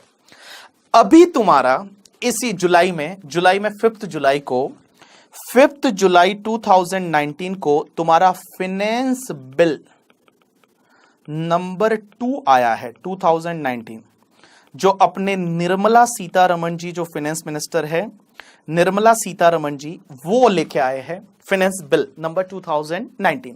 और ये अभी तक फाइनेंस एक्ट नहीं बना है, अभी तक ये फाइनेंस एक्ट नहीं बना है क्योंकि अभी बजट आया है, बिल आया है, अभी उस पर डिस्कशन होगा और डिस्कशन के बाद ऑब्वियसली पहले लोकसभा में फिर राज्यसभा में, और जिस दिन प्रेसिडेंट साइन करेगा, जिस दिन अपने प्रेसिडेंट है वो उस पर साइन करेंगे, उस दिन जिस दिन प्रेसिडेंट साइन करेंगे उस दिन वो फाइनेंस एक्ट नंबर 2 2019 हो जाएगा। तो एक चीज ध्यान रखना, मेरे बहुत सारे अमेंडमेंट जहां मैं बताऊंगा वहां बहुत जगह में ऐसा लिखा होगा कि फाइनेंस एक्ट नंबर 1 2019 और फाइनेंस नंबर 2 एक्ट 2019, तो उसका डिफरेंस समझना। फाइनेंस एक्ट नंबर 1 मतलब वो फेब में अमेंडमेंट हुआ था, जो पीयूष गोयल जी जो बजट लेके आए थे, जो बिल लेके आए थे, उसमें अमेंडमेंट हुआ था, तो उसके लिए होगा फाइनेंस एक्ट नंबर 1 करके, ठीक है। और जो निर्मला सीतारमण जी जो अभी बजट लेके आए हैं और उसमें जो अमेंडमेंट हुए हैं, उसके लिए मैं हमेशा बोलूंगा that is finance bill number 2 2019। You got my point और नॉट? यस। चलो एक काम करते हैं, अब अपन क्या करते हैं कि कुछ टाइम के लिए ब्रेक लेते हैं। 10 मिनट्स का आपका ब्रेक रहेगा और 10 मिनट्स के बाद अपन आगे वापस कंटिन्यू करेंगे, ठीक है। ये कब से एप्लीकेबल होता है, क्या होता है, ये आपको अभी बताएंगे। दोनों एप्लीकेबल है, दरभंगा दोनों एप्लीकेबल है, पहले वाला बजट भी और ये वाला दोनों एप्लीकेबल है, कोई प्रॉब्लम नहीं, ठीक है। चलो, सो यू हैव 10 मिनट्स का ब्रेक, आप लोग 10 मिनट का ब्रेक ले लीजिए।